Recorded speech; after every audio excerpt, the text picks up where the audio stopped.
afternoon to all of you. तो आज हम एक नया टॉपिक शुरू करने वाले हैं, जॉन Stuart Mill. Let me upload the PDF, then we'll begin with the session. John Stuart Mill.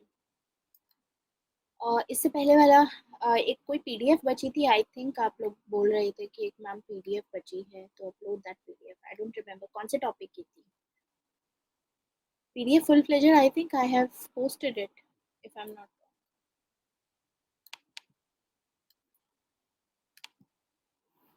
Hi, good afternoon.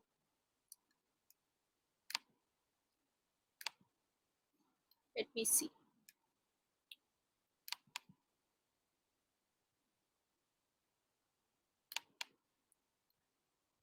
John Stuart Mill.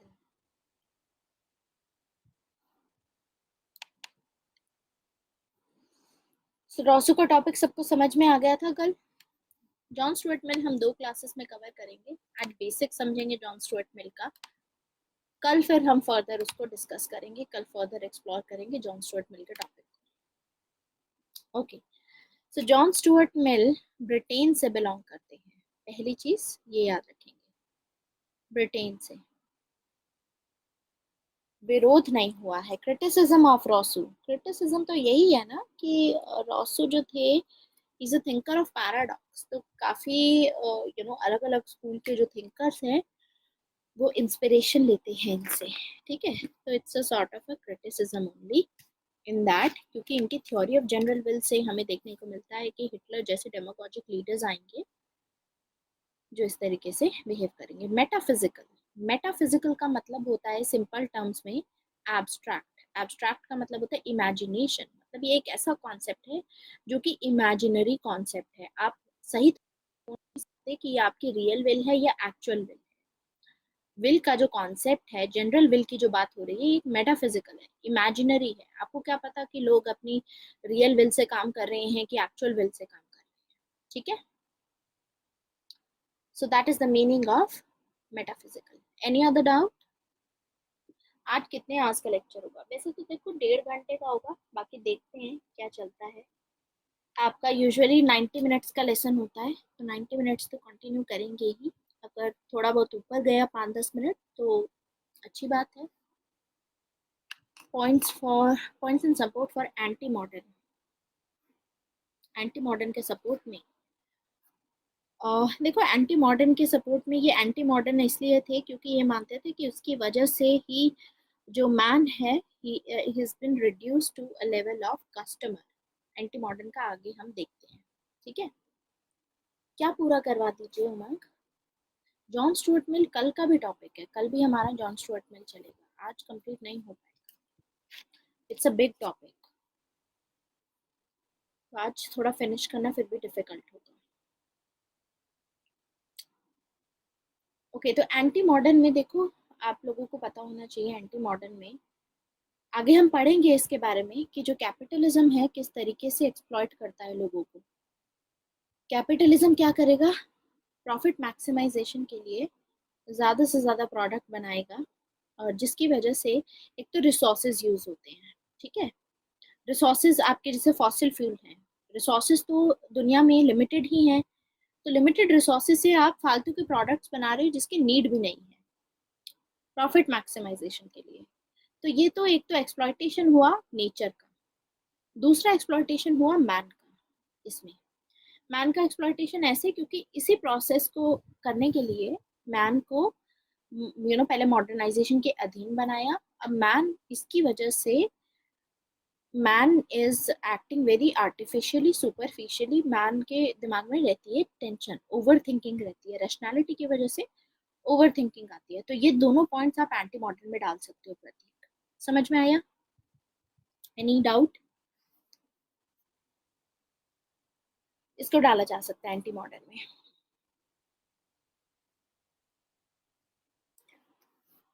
Okay, तो जॉन स्टुअर्ट मिल के बारे में बात करते हैं. जॉन स्टुअर्ट मिल ब्रिटेन से बिलोंग करते हैं, and this is the timeline for John Stuart Mill 1806 to 1873.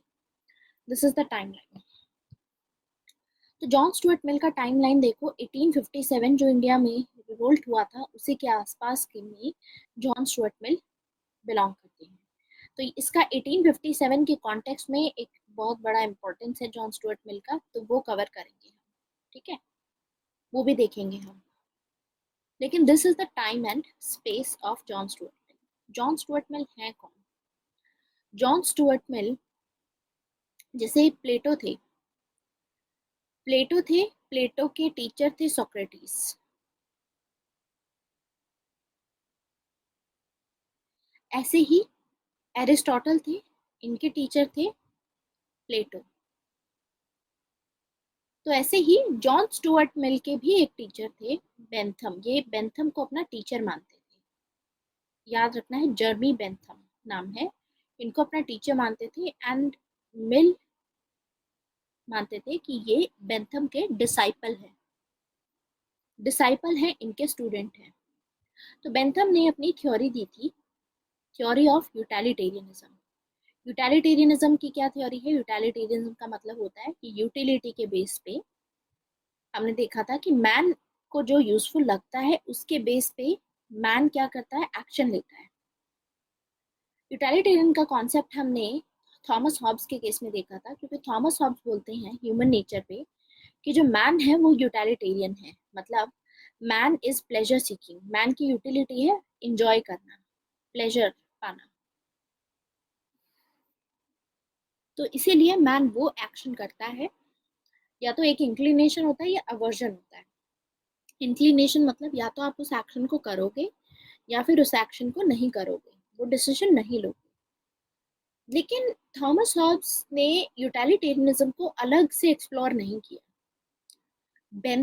जर्मी Bentham पहले ऐसे पॉलिटिकल थिंकर थे जिन्होंने यूटिलिटेरियनिज्म की अपनी अलग से थ्योरी दी। अलग से इन्होंने बोला, इनफैक्ट यूटिलिटेरियनिज्म की थ्योरी को एथिक्स के साथ में इन्होंने मर्ज कर दिया। मतलब क्या चीज सही है करना, क्या चीज गलत है, उसको यूटिलिटेरियनिज्म के साथ में कन्वर्ट मर्ज करके बोला कि जो चीज आपको प्लेजर दे वो चीज सही है, जो चीज आपको लॉस दे वो चीज गलत है। अब इसको डिटेल में अभी समझेंगे, लेकिन जॉन स्टुअर्ट मिल है डिसाइपल किसके? बेंथम के। और John Stuart Mill was the first person, ये पहले ऐसे इंसान है जिन्होंने थ्योरी ऑफ लिबर्टी दी। अब आप याद करो, जॉन लॉक की बात हमने की थी। John Locke is the father of liberalism, और उसमें जॉन लॉक ने बोला है कि मैन के पास में right to life, right to liberty and right to property, ये 3 राइट्स होनी चाहिए। तो जॉन लॉक ने राइट टू लाइफ और लिबर्टी की बात की थी। लेकिन ज्यादातर जो जॉन लॉक का डोमिनेशन था वो प्रॉपर्टी की तरफ था। हमने देखा कि प्रॉपर्टी की तरफ उनका इतना झुकाव था कि right to life and right to liberty को, दोनों को उन्होंने प्रॉपर्टी के अंडर में डाल दिया कि ये भी मैन की प्रॉपर्टी है, राइट। तो उनका जो पूरा एनालिसिस था, अलग से इन्होंने प्रॉपर्टी के ऊपर बात बोली, इन्होंने लिबर्टी को एक्सक्लूसिवली डील नहीं किया। लेकिन जो जॉन स्टुअर्ट मिल है, ये पहले ऐसे पर्सन होंगे जो कि लिबर्टी को अलग से डील करके उसकी थ्योरी देंगे डिटेल में। तो इनके बुक का नाम है लिबर्टी, ये बुक का नाम है, याद रखेंगे। एंड इन्होंने लिबर्टी के ऊपर बात की। क्योंकि इन्होंने लिबर्टी के ऊपर बात की, freedom of speech and expression के ऊपर बात की, इसीलिए जॉन लॉक को चैंपियन ऑफ डेमोक्रेसी भी बोला जाता है, that he is the champion of democracy. At the same time, क्योंकि ये लिबर्टी की बात कर रहे हैं, तो at the same time he is the champion of rights of women. तो ये बोलते हैं कि वेमेन को भी लिबर्टी होनी चाहिए, women can also participate in the state affairs. Women, यानी प्लेटो के बाद it was John Stuart Mill. अभी तक हमने प्लेटो के बाद जितने पॉलिटिकल थिंकर्स देखे, किसी ने भी विमेन के राइट्स की बात की या विमेन को आगे प्रोग्रेसिव स्टेज पे लाने की बात की? नहीं। प्लेटो थे, उसके बाद थे जॉन स्टुअर्ट मिल। फेमिनिस्ट आगे आएंगे, अभी फिलहाल के लिए हम जॉन स्टुअर्ट मिल की बात कर रहे हैं। तो ये लिबर्टी की बात करते हैं। और वेमेन के बारे में बात करते हैं। ये बोलते हैं कि वेमेन को हमें पब्लिक प्लेसेस में अलाउ करना चाहिए, वी शुड अलाउ। क्यों? क्योंकि अगर वेमेन पब्लिक प्लेसेस में बाहर रहेंगी तो man will know how to behave in a decent manner. तो आदमियों को ये पता होगा कि डिसेंटली कैसे बिहेव करना है, ये इनका कहना था। अब इसका पूरा वो चीज हम समझेंगे आगे जाकर के, ये हम कल के टॉपिक में कवर करेंगे। फिलहाल जॉन स्टुअर्ट मिल का बहुत इंपॉर्टेंट टॉपिक है, तो बेसिक इसका समझेंगे। यूटिलिटेरियनिज्म समझेंगे आज, बेंथम के क्या प्रिंसिपल्स थे, वो सब चीजें हम समझेंगे। तो ये सब चीजें होंगी कि इनका काम क्या था जॉन स्टुअर्ट मिल का। तो क्योंकि इन्होंने अलग से लिबर्टी की थ्योरी पे काम किया है, इसीलिए हम जॉन स्टुअर्ट मिल को रियल लिबरल भी बोलते हैं, कि असल में अगर कोई लिबरल है तो वो जॉन स्टुअर्ट मिल है। एंड ये भी यूटिलिटेरियन है, ये भी यूटिलिटी में बिलीव करते हैं, ये भी यूटिलिटेरियन है, क्योंकि इनके जो गुरु थे, इनके जो टीचर थे बेंथम, बेंथम ने ये थ्योरी दी थी। तो ऑब्वियसली ये अपनी जो टीचर थे उनको डिफेंड करना चाहते थे, तो उनके प्रिंसिपल्स में ये बिलीव करते हैं। लेकिन जैसे हमने रॉसू को देखा था कि रॉसू इनकंसिस्टेंट है, वैसे ही जॉन स्टुअर्ट मिल भी इनकंसिस्टेंट है। इनका भी एक यूनिक एस्पेक्ट है, ठीक है, वो हम देखेंगे। This is the unique aspect, ये इनकंसिस्टेंस है। अपनी बात पे कुछ बोलते हैं पहले, लेकिन बाद में उसी पूरी बात को एज इट इज नहीं साबित कर पाते, उसकी जगह पे फिर कुछ और बात बोलती जाती है। समझ आया? ये होती है इनकंसिस्टेंसी। आप पहले कुछ बोलो लेकिन कंडीशंस लगा के बोल रहे हो, यूनिवर्सली नहीं बोल रहे हो उसको। आप बोल रहे हो यहाँ नहीं करना, ये चीज बेस्ट है, लेकिन ये यहाँ नहीं करनी, ऐसे। तो वो इनकंसिस्टेंसी आती है। इनफैक्ट जॉन स्टुअर्ट मिल के बारे में ये बोला जाता है कि if there is anyone who is liberal it is Mill. अगर कोई लिबरल है पॉलिटिकल थिंकर्स में, वो है जॉन स्टुअर्ट मिल। क्योंकि जॉन लॉक को हम फादर ऑफ लिबरलिज्म बोलते हैं, उन्होंने नेचुरल राइट्स की थ्योरी दी, लेकिन एकदम डिटेल में इलेबोरेटेड वे में उन्होंने राइट टू प्रॉपर्टी के बारे में बात की। उन्होंने ये बात की कि प्रॉपर्टी को डिटेल में डिस्कस किया और लाइफ और लिबर्टी को प्रॉपर्टी के अंडर डाल दिया। इसीलिए भी हम जॉन लॉक को स्कॉलर ऑफ पॉसेसिव इंडिविजुअलिज्म बोलते हैं। लेकिन लेकिन ये गलत होगा अगर हम लिबरलिज्म को सिर्फ इस टाइप तक लिमिट रखें कि कैपिटलिज्म को जस्टिफाई करने के लिए लिबरलिज्म की आइडियोलॉजी अगर हम यूज करें, तो ये चीज गलत होगी। क्योंकि लिबरलिज्म का मतलब सिर्फ प्रॉपर्टी नहीं होता। लिबरलिज्म का मतलब ये नहीं होता कि राइट टू प्रॉपर्टी होना चाहिए। लिबरलिज्म का मतलब होता है कि लिबर्टी होनी चाहिए, freedom of speech and expression होनी चाहिए। समझ नहीं आया? ओके। देखो, जॉन लॉक ने क्या बात की थी उमंग? जॉन लॉक ने बात की थी कि प्रॉपर्टी अलाउ करो, ठीक है, क्योंकि आप जो भी मेहनत से कमाते हो आपके अपने एफर्ट की वजह से कमाते हो, तो वो आपको अलाउ होना चाहिए। तो इन्होंने डिटेल में सिर्फ प्रॉपर्टी पे रखा, तो इनको हमने बोला he is father of liberalism,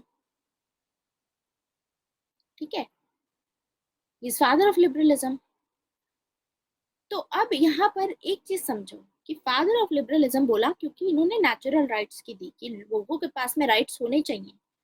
लेकिन इनके कामों को अगर आप ध्यान से एनालाइज करो तो आपको पता चलता है कि ये सिर्फ कैपिटलिज्म को प्रमोट कर रहे हैं, प्रॉपर्टी के ऊपर ज्यादा ध्यान दे रहे हैं, लिबर्टी के ऊपर ध्यान ही नहीं दिया इतना एक्सक्लूसिवली, अलग से सेपरेटली डिटेल में ध्यान नहीं दिया लिबर्टी पे, ज्यादा ध्यान प्रॉपर्टी पे दिया।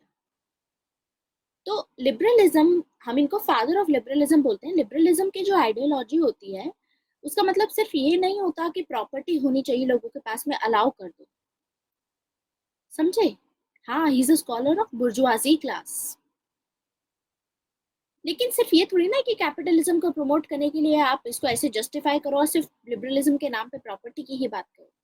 लिबरलिज्म में लिबर्टी का आइडिया भी कोर होता है। लिबर्टी का मतलब ही होता है कि आप लोगों को ये छूट दो कि लोग अपने मुताबिक अपनी freedom of speech and expression होना चाहिए, अपने मुताबिक काम कर सके, कोई भी कस्टम कोई भी ट्रेडिशन फॉलो कर सके जो वो फॉलो करना चाहते हैं।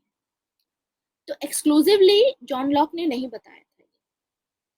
यही रीजन है कि जॉन लॉक को हम रियल लिबरल नहीं बोलते, रियल लिबरल हम जॉन स्टुअर्ट मिल को बोलते हैं। समझ में आया? हाँ, इनफैक्ट इस साल एक क्वेश्चन आया है लिबर्टी के ऊपर आपका 2019 में प्री में क्वेश्चन था कि लिबर्टी इनमें से कौन सा है जो पॉलिटिकल कॉन्टेक्स्ट में लिबर्टी की सही डेफिनेशन होगी। What is liberty? तो लिबर्टी का सही मायने में जो जॉन स्टुअर्ट मिल ने ये बोला है कि सही मायने में एब्सेंस ऑफ कंस्ट्रेंट नहीं होता लिबर्टी। This is wrong.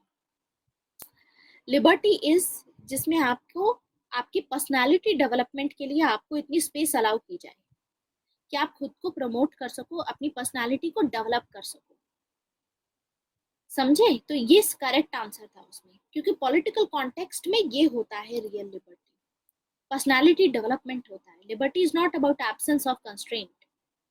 अब यानी इंडियन कॉन्स्टिट्यूशन में आर्टिकल नंबर 19 में जो रिस्ट्रिक्शंस दी गई हैं हमारे पास में, जैसे हम एक है राइट टू मूवमेंट, उसमें भी कुछ रिस्ट्रिक्शंस है। राइट टू फॉर्म एसोसिएशन में भी कुछ रिस्ट्रिक्शंस है हमारी।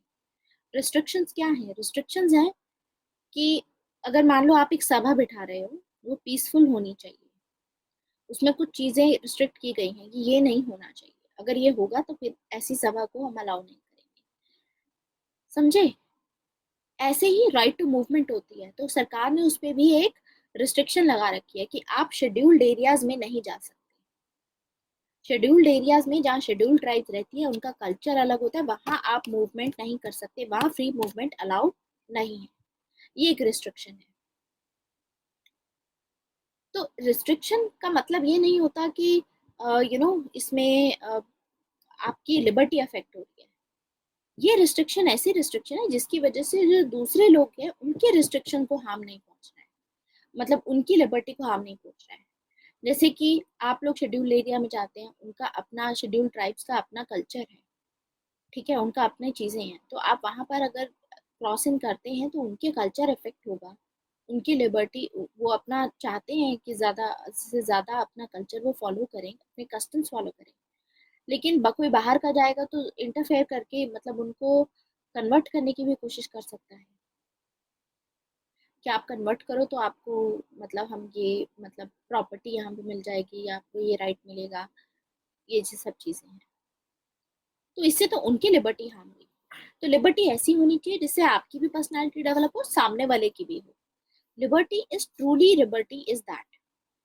तो जॉन लॉक ने अपनी जो नेचुरल राइट्स की थ्योरी दी, उसमें 3 राइट्स की बात की, लेकिन ज्यादा फोकस किस पे किया? प्रॉपर्टी पे फोकस किया, क्योंकि जॉन लॉक चाहते थे कि कैपिटलिज्म को किसी भी तरीके से और प्रमोट किया जाए, क्योंकि ये बुर्जुआजी क्लास के स्कॉलर हैं, ये बुर्जुआजी क्लास को, जो रिच क्लास है, उनको सपोर्ट करते हैं।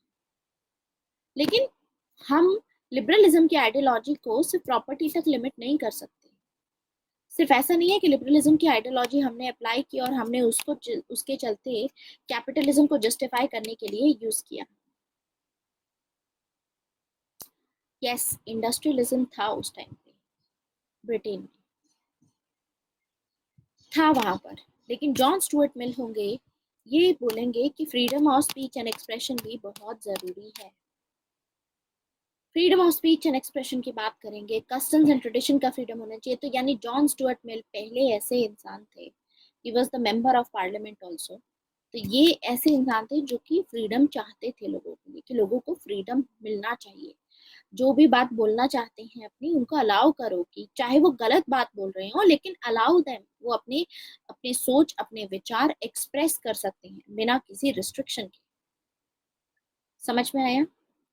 अब आता है नेक्स्ट चीज, यूटिलिटेरियन। यूटिलिटेरियन को एक लाइन में क्या बोलते हैं? तो मनीष इसको ऐसे याद रखोगे आप, you for utilitarianism and you for usefulness. Useful का मतलब आप समझते हैं कि इससे क्या फायदा है।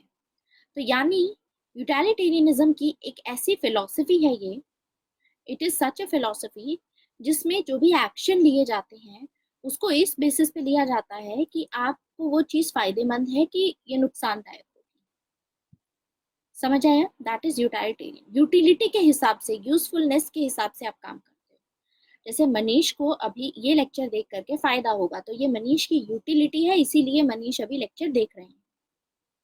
अगर ये लेक्चर देख के उनको नुकसान होगा तो फिर वो नहीं देखेंगे। अब नुकसान कौन से केस में हो सकता है कि मनीष ने ये लेक्चर ऑलरेडी 10 बार देखा हुआ है, मनीष ने रिवाइज भी किया हुआ है, मनीष ने इसके आंसर राइटिंग भी की हुई है, मनीष के स्कोर भी अच्छा आया हुआ है, उसके बावजूद मनीष यहाँ पे टाइम वेस्ट कर रहे हैं। तब ये यहाँ पर फिर ये इतना फायदा नहीं हुआ ना उनको यहाँ पर, तो दैट मीन्स ये एक्शन अवॉइड कर सकते हैं। तो ये चीज यूटिलिटी की जो यूटिलिटेरियनिज्म है, ये एक ऐसी फिलोसफी है जो बेंथम ने दी थी कि क्या चीज सही है, आप जो एक्शन ले रहे हो क्या वो एक्शन सही है या गलत है, ये अगर आपको जानना है तो यूटिलिटी पे डिपेंड करेगा। ये दो चीजों पे डिपेंड करता है, पेन एंड प्लेजर पे। तो यूटिलिटेरियनिज्म की थ्योरी के साथ में आपको दो चीजें याद रखनी है, पेन एंड प्लेजर। ये दोनों चीजों के बेसिस पे आप अपने सारे डिसीजंस लेते हो, इन दोनों चीजों के ऊपर डिसीजन लिए जाते हैं। समझ आया? तो एक एक लाइन जो मैंने यहाँ पर लिखी हुई है वो अगर आपको समझ में आई है तो बताइए, विल मूव फॉरवर्ड, अदरवाइज किसी को जरा सा भी डाउट है प्लीज आस्क। कनेक्ट करना बहुत जरूरी है, समझना बहुत जरूरी है। ठीक है, got it? Let's move forward now. तो हमने देखा कि ये जॉन स्टुअर्ट मिल थे। तो जॉन स्टुअर्ट मिल इनकंसिस्टेंट है। इनकंसिस्टेंट का मतलब होता है कि अपनी बात पे पहले बोलते कुछ और हैं और बाद में खुद ही कंडीशन लगा देते हैं, अपनी ही बात से मुकर भी जाते हैं। ठीक है, तो ये होता है इनकंसिस्टेंसी। कंसिस्टेंसी क्या होता है? आप रेगुलर बेसिस पे चीज करो, मतलब आप जो एक बार आपने स्टैंड ले लिया वो ले लिया आपने, आप हटोगे नहीं वहां से। ये क्या है? ये अस्थाई है। Exactly, he is inconsistent. तो if he is champion of liberty, he is also prophet of empty liberty. मतलब देखो, ये ऐसे थिंकर हैं जो ये बोलते हैं कि लिबर्टी होनी चाहिए, लोगों को लिबर्टी होनी चाहिए, freedom of speech and expression, उनको अलाउ करो कि अपने विचार अपने मुताबिक बोल सकते हैं, चाहे वो गलत ही बोल रहे हैं। इनको इतनी स्पेस मिलनी चाहिए कि गलत विचार भी अपने प्रेजेंट वो कर सकते हैं। लेकिन ये इतने इनकंसिस्टेंट हैं कि इन्हीं के कामों में जो ये लिबर्टी की बात करते हैं, जिस लिबर्टी की बात करते हैं, that is an empty liberty. ये लिबर्टी पूरी तरीके से लिबर्टी नहीं है, एम्प्टी लिबर्टी है, उसमें कुछ ना कुछ कमियां हैं उस लिबर्टी में। अब जैसे ही एक तो लिबर्टी की बात हो गई, freedom of speech and expression की बात करेंगे लेकिन कुछ ना कुछ कमी रहेगी उसमें। दूसरा आता है इसमें डेमोक्रेसी। ये बोलते हैं democracy, he is a champion of democracy also. Democracy को ये सपोर्ट करते हैं कि डेमोक्रेसी होनी चाहिए हर कंट्री में, democracy is the best form of government. कोई अगर सरकार बेहतर है तो वो डेमोक्रेसी है।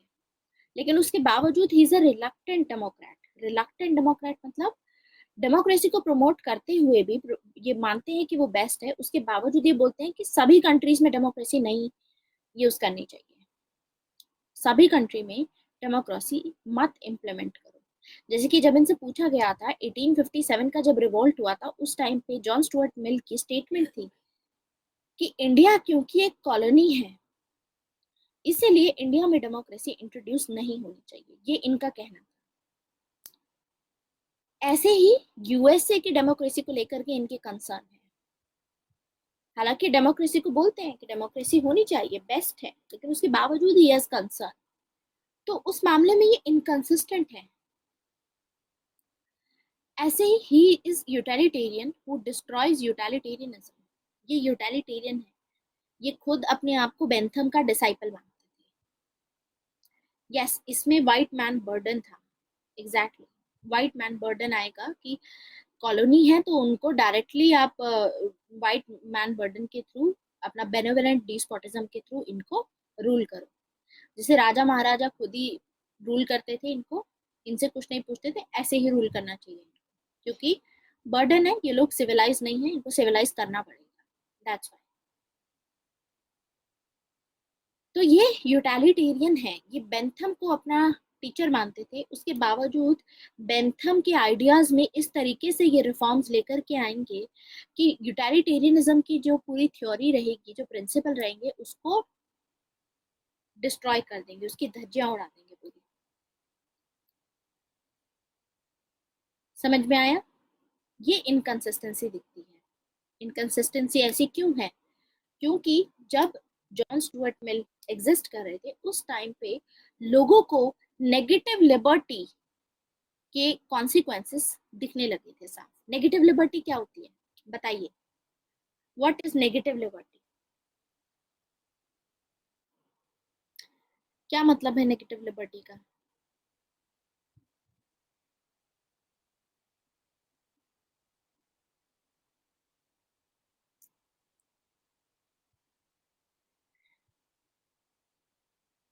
Against the will of their, बिना लॉस के लिबर्टी, आजादी से किसी और की आजादी छीन लो। नहीं, नेगेटिव लिबर्टी का मतलब होता है, हॉब्स याद करो, वहां पर मैंने आपको पॉजिटिव और नेगेटिव लिबर्टी बताया था। तो मैंने आपको बताया था, P for positive, P for presence of state. Negative का मतलब होता है माइनस, माइनस का मतलब होता है एब्सेंट, एब्सेंस।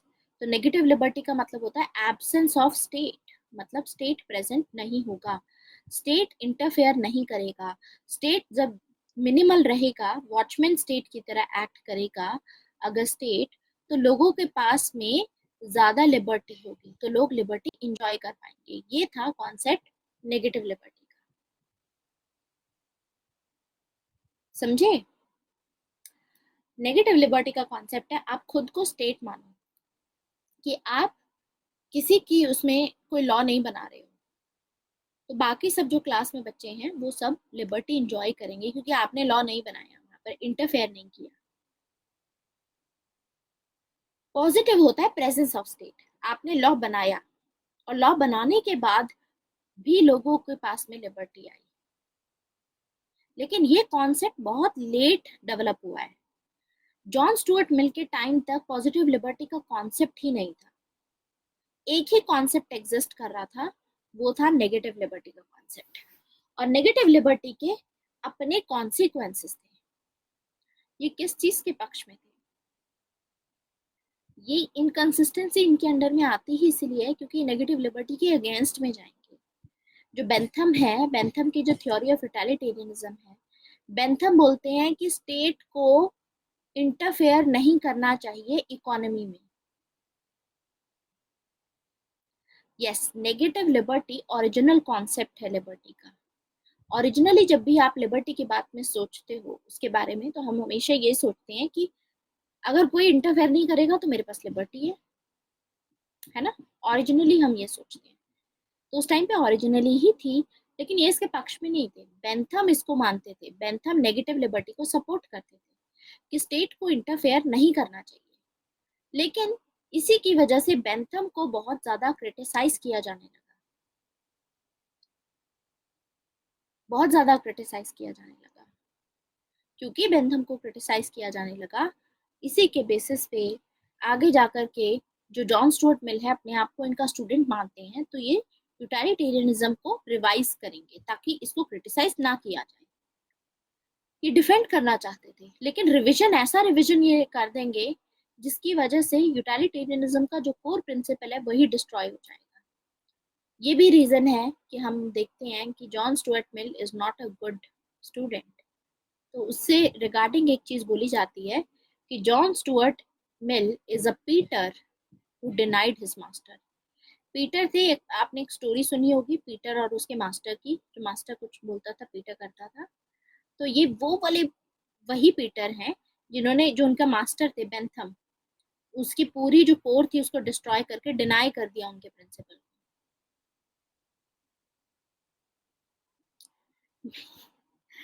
मिल किसकी साइड में है मैं बताती हूँ।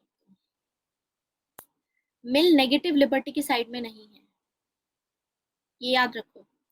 Is not in favour of negative liberty. ये बोलते हैं कि स्टेट को इंटरफेयर करना चाहिए, ठीक है, लेकिन क्योंकि तब तक पॉजिटिव लिबर्टी का कॉन्सेप्ट डेवलप नहीं हुआ था, तो बस ये बोलते हैं कि एक प्रिंसिपल देंगे यहाँ पर नेगेटिव लिबर्टी के अगेंस्ट में, कि अगर हार्म प्रिंसिपल आता है, अभी हार्म प्रिंसिपल क्या है आगे देखेंगे, लिबर्टी क्या है आगे देखेंगे, फिलहाल वैसे मैं आपको बेसिक बता रही हूँ। Who is the father of positive liberty? T.H. Green.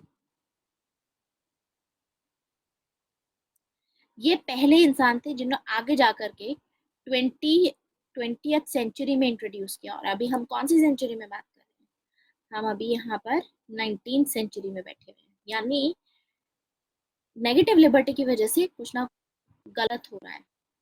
गलत तो हो रहा है, ये चाहते हैं कि कुछ किया जाए इसके बारे में, लेकिन पॉजिटिव लिबर्टी का कॉन्सेप्ट एमर्ज नहीं हुआ। तो इसीलिए जो इन्होंने दिया उसकी वजह से ये इनकंसिस्टेंट लगते हैं, हमको इनकंसिस्टेंट लगते हैं। ठीक है, तो ये कंडीशन डालेंगे हार्म प्रिंसिपल की, अब ये भी आगे पढ़ेंगे। इसीलिए याद रखना है कि नेगेटिव लिबर्टी के तो सपोर्ट में है ही नहीं, अभी फिलहाल बस इतना याद, क्योंकि अभी बहुत डिटेल में डिस्कस करना है ये सब चीजें। ठीक है, तो इनकी इनकंसिस्टेंसी क्यों है? क्योंकि ये उस टाइम से बिलोंग करते हैं जब नेगेटिव लिबर्टी के कॉन्सिक्वेंसेस हमको देखने को मिल रहे थे। कॉन्सिक्वेंसेस थे बहुत खराब, इसकी वजह से बहुत सारी चीजें हो रही थी सोसाइटी में। तो हम इसीलिए देखते हैं कि he standing at the cross road of positive and negative liberty. हाँ, ये विरोधी थे। विरोधी भी क्या लिखना है, आप सिंपल बोलोगे कि सपोर्ट नहीं करते हैं। ठीक है, तो सिंस इनकंसिस्टेंट है, लेकिन इसका मतलब ये नहीं है कि ये एक अच्छे थिंकर नहीं है। ये बहुत अच्छे थिंकर है, is a good thinker, great thinker in fact. किसी भी थिंकर को हम इवेलुएट करते हैं, जैसे मैंने रॉसो में भी आपको बताया था कि किसी भी थिंकर को समझना हो कि ये थिंकर की कंट्रीब्यूशन कैसी है, ये अच्छा थिंकर था या बुरा थिंकर था, इस बेसिस पे नहीं होती है कि वो अपनी एक ही बात पे अडिग है। अच्छे थिंकर की पहचान होती है कि जो भी आइडिया वो दे रहे हैं वो कितना रेलेवेंट है, वो आइडिया कितना एक्सेप्टेबल है लोगों से, वो उस पर डिपेंड करता है उस थिंकर का ग्रेट होना। लेकिन जॉन स्टुअर्ट मिल इनकंसिस्टेंट थे, ये उनका यूनिक एस्पेक्ट था। तो अगर क्वेश्चन आता है आपको कि John Stuart Mill as an inconsistent thinker, ये इनकंसिस्टेंट थिंकर है, तो आप क्या लिखोगे? आप ये सभी पॉइंट्स लिखोगे जिसमें आप लिबर्टी को और ज्यादा एक्सप्लोर करोगे, डेमोक्रेसी को और एक्सप्लोर करोगे, यूटिलिटेरियनिज्म को थोड़ा सा एक्सप्लोर करोगे 4-5 लाइनों में, फिर बताओगे इनकंसिस्टेंसी कि उस टाइम पे इस वजह से था, लेकिन इसका मतलब ये नहीं है is not great. Negative liberty is minimal, not complete absence of state. Minimal word मैंने यूज किया है। मिनिमल का क्या मतलब होता है शिफा? मिनिमल का मतलब होता है कि स्टेट सिर्फ रेगुलेट करेगा, कम से कम। स्टेट सिर्फ लॉ बनाएगा, स्टेट ये देखेगा कि आप लॉ फॉलो कर रहे हैं, और वो जो लॉ बनाएगा स्टेट, वो ऑब्वियसली आप ही के फेवर में बनाएगा। जॉन लॉक को याद करो, यहाँ पर जॉन लॉक का याद रखो। जॉन लॉक क्या बोलते हैं कि कोई भी लॉ जो बनेगा it has to conform to the due process of law. मतलब जो भी लॉ बनाया जाता है वो रीजन के बेस पे बनाया हो, जिससे लोग एक्सेप्ट करें कि हाँ भाई ये लॉ सही है, लॉजिक के बेस पे बनाया हो। अगर वो लॉ लॉजिकल नहीं होगा तो फिर लोग उसको अपोज कर सकते हैं। तो मिनिमल स्टेट वो होता है, समझ आया शिफा? मतलब हर चीज में नहीं करेगा, आपको मैक्सिमम लिबर्टी अलाउ करेगा, बस थोड़े बहुत लॉ बनाएगा इनकन्वीनियंसेस को हटाने के लिए, बस इतना। बाकी आगे धीरे धीरे करके क्लैरिटी तो होती ही जाएगी आपको अच्छे से।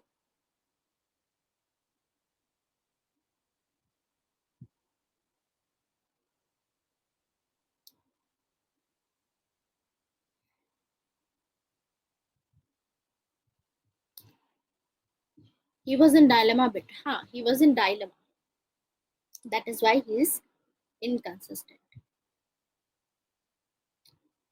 अब आगे डिस्कस करते हैं, यूटिलिटेरियनिज्म को समझते हैं, क्योंकि जॉन स्टुअर्ट मिल यूटिलिटेरियनिज्म की जो थ्योरी है उसको रिवाइज करेंगे, उसको रिवाइज करेंगे। नहीं, आइडियलिस्ट नहीं बोलेंगे इनको, आइडियलिस्ट नहीं है ये, क्योंकि ये लिबर्टी को प्रमोट कर रहे हैं। लिबर्टी यानी ये बोलते हैं कि मैन पहले आता है।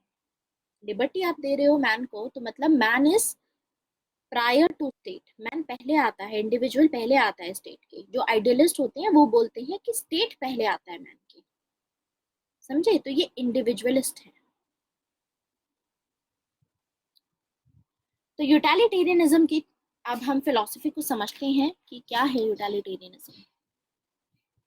सबसे पहले utilitarianism is the dominant philosophy. उस टाइम पे काफी डोमिनेंट थी, मतलब ब्रिटेन में उस टाइम पे जो भी चीजें, जो भी एक्शंस लिए जा रहे थे, मैक्सिमम एक्शन, यूटिलिटेरियनिज्म बहुत फेमस थी उस टाइम पे ब्रिटेन में, 18th और 19th सेंचुरी में। इतनी फेमस क्यों थी? क्योंकि बेंथम ने जो ये थ्योरी दी थी अपनी यूटिलिटेरियनिज्म की, इसको समझना बहुत आसान था, इतना कि कॉमन मैन भी समझ सकता था इसको। आज से पहले हमने जो फिलोसफीज पढ़ी हैं, प्लेटो की, एरिस्टोटल की, मैकियावेली की, या थॉमस हॉब्स की, जॉन लॉक की, रॉसो की, एक कॉमन मैन के लिए समझना थोड़ा मुश्किल है वो सारी थ्योरीज। प्लेटो ने अपनी आइडिया की थ्योरी दी थी, कितनी डिफिकल्ट है ये समझना फॉर अ कॉमन मैन। अगर आपको बताना हो कि देखो, जो चीज इस वर्ल्ड में रिएक्ट जो भी चल रही है वो टेम्परेरी है, वर्ल्ड ऑफ आइडिया वाली चीज परमानेंट है, तो अगर वो चीज परमानेंट है तो फिर करे क्या, मतलब वर्ल्ड ऑफ आइडिया में क्या है, कॉमन मैन को समझना मुश्किल होगा इन डेप्थ समझने में, ठीक है। ऐसे ही एरिस्टोटल में भी बहुत सारी बातें बोली, तो ये चीजें कॉमन मैन के पल्ले नहीं पड़ती थी कि अच्छा ये सब हो रही है तो करना क्या चाहिए, व्हाट वी शुड डू। तो सबसे पहले एक आसान तरीके में बताने वाले थे बेंथम। बेंथम ने सबसे आसान तरीके में बताया है कि कॉमन मैन को क्या करना चाहिए, क्या करना चाहिए कॉमन मैन को। तो बेंथम बोलते हैं कि दो एक्शन आप लेते हो, या तो आप कोई चीज करते हो या फिर वो चीज नहीं करते। कोई भी इंसान दो चीजों से गाइडेड होता है, टू सॉवरेन मास्टर्स होते हैं, मतलब सॉवरेन का मतलब सुप्रीम, दो सुप्रीम मास्टर्स होते हैं, मतलब इनके ऊपर तो किसी की भी नहीं चलती। एक होता है पेन और एक होता है प्लेजर। आप प्लेजर के ऊपर या पेन के ऊपर डिसाइड करते हो कि क्या करना चाहिए। तो बेंथम का कहना है कि प्लेजर, किसी चीज को, किसी काम को करके अगर आपको प्लेजर मिलता है, प्लेजर का मतलब प्रॉफिट और पेन का मतलब लॉस, किसी काम को करके अगर आपको प्रॉफिट मिलता है तो आपको वो काम करना चाहिए, वो काम सही है। तो ये एथिकल बात बोल दी इन्होंने, एथिक्स से रिलेटेड क्या चीज सही है क्या गलत है। जो चीज प्रॉफिट दे वो सही है, जो चीज की वजह से आपका लॉस हो वो चीज मत करो, उसको अवॉइड करो। ये कहना था बेंथम का। समझ में आया? तो ये यूटिलिटेरियनिज्म की थ्योरी उस टाइम पे, अब देखो कितनी इजी थ्योरी है, जो चीज प्रॉफिट दे कर लो, जो चीज नहीं दे मत करो। तो एक आम इंसान के लिए बहुत आसान रहेगा ये समझना, इसीलिए ये डोमिनेंट हो गया उस टाइम पे, सभी इसको फॉलो करने लगे। तो ये फिलोसफी ऑफ कॉमन मैन बन गई, कॉमन मैन की फिलोसफी बन गई, क्योंकि कॉमन मैन इसको आसानी से समझ सकता था सिंपल कॉन्सेप्ट में, प्लेजर और पेन के कॉन्टेक्स्ट में, ठीक है। बाकी सभी जो फिलोसफर्स हमने देखे बहुत ही कॉम्प्लेक्स चीजें, कॉम्प्लेक्स बातों की बात करते थे। तो मैन शुड डू जो कि आपको प्लेजर दे, मैन को वो चीज अवॉइड करनी चाहिए जो चीज आपको पेन दे। तो जॉन स्टुअर्ट मिल का क्या काम था? अब ये सब हो रहा था कि बेंथम ने ये बोला, इसकी वजह से बहुत सारे सोशलिस्ट थे और ह्यूमैनिटेरियंस थे। सोशलिस्ट और ह्यूमैनिटेरियंस ने बेंथम को किया क्रिटिसाइज, उनकी थ्योरी ऑफ यूटिलिटेरियनिज्म को किया क्रिटिसाइज। बोला कि ये जो इनकी फिलोसफी है, यूटिलिटेरियन की जो फिलोसफी है यूटिलिटेरियनिज्म की, ये एक पिग्स फिलोसफी है। पिग, सुअर जो होता है, पिग, उसकी फिलोसफी। कार्लाइल एक सोशलिस्ट है, कार्लाइल बोलते हैं इसको कि ये जो फिलोसफी दी है बेंथम ने, it's a pig philosophy. Pig philosophy कैसे है?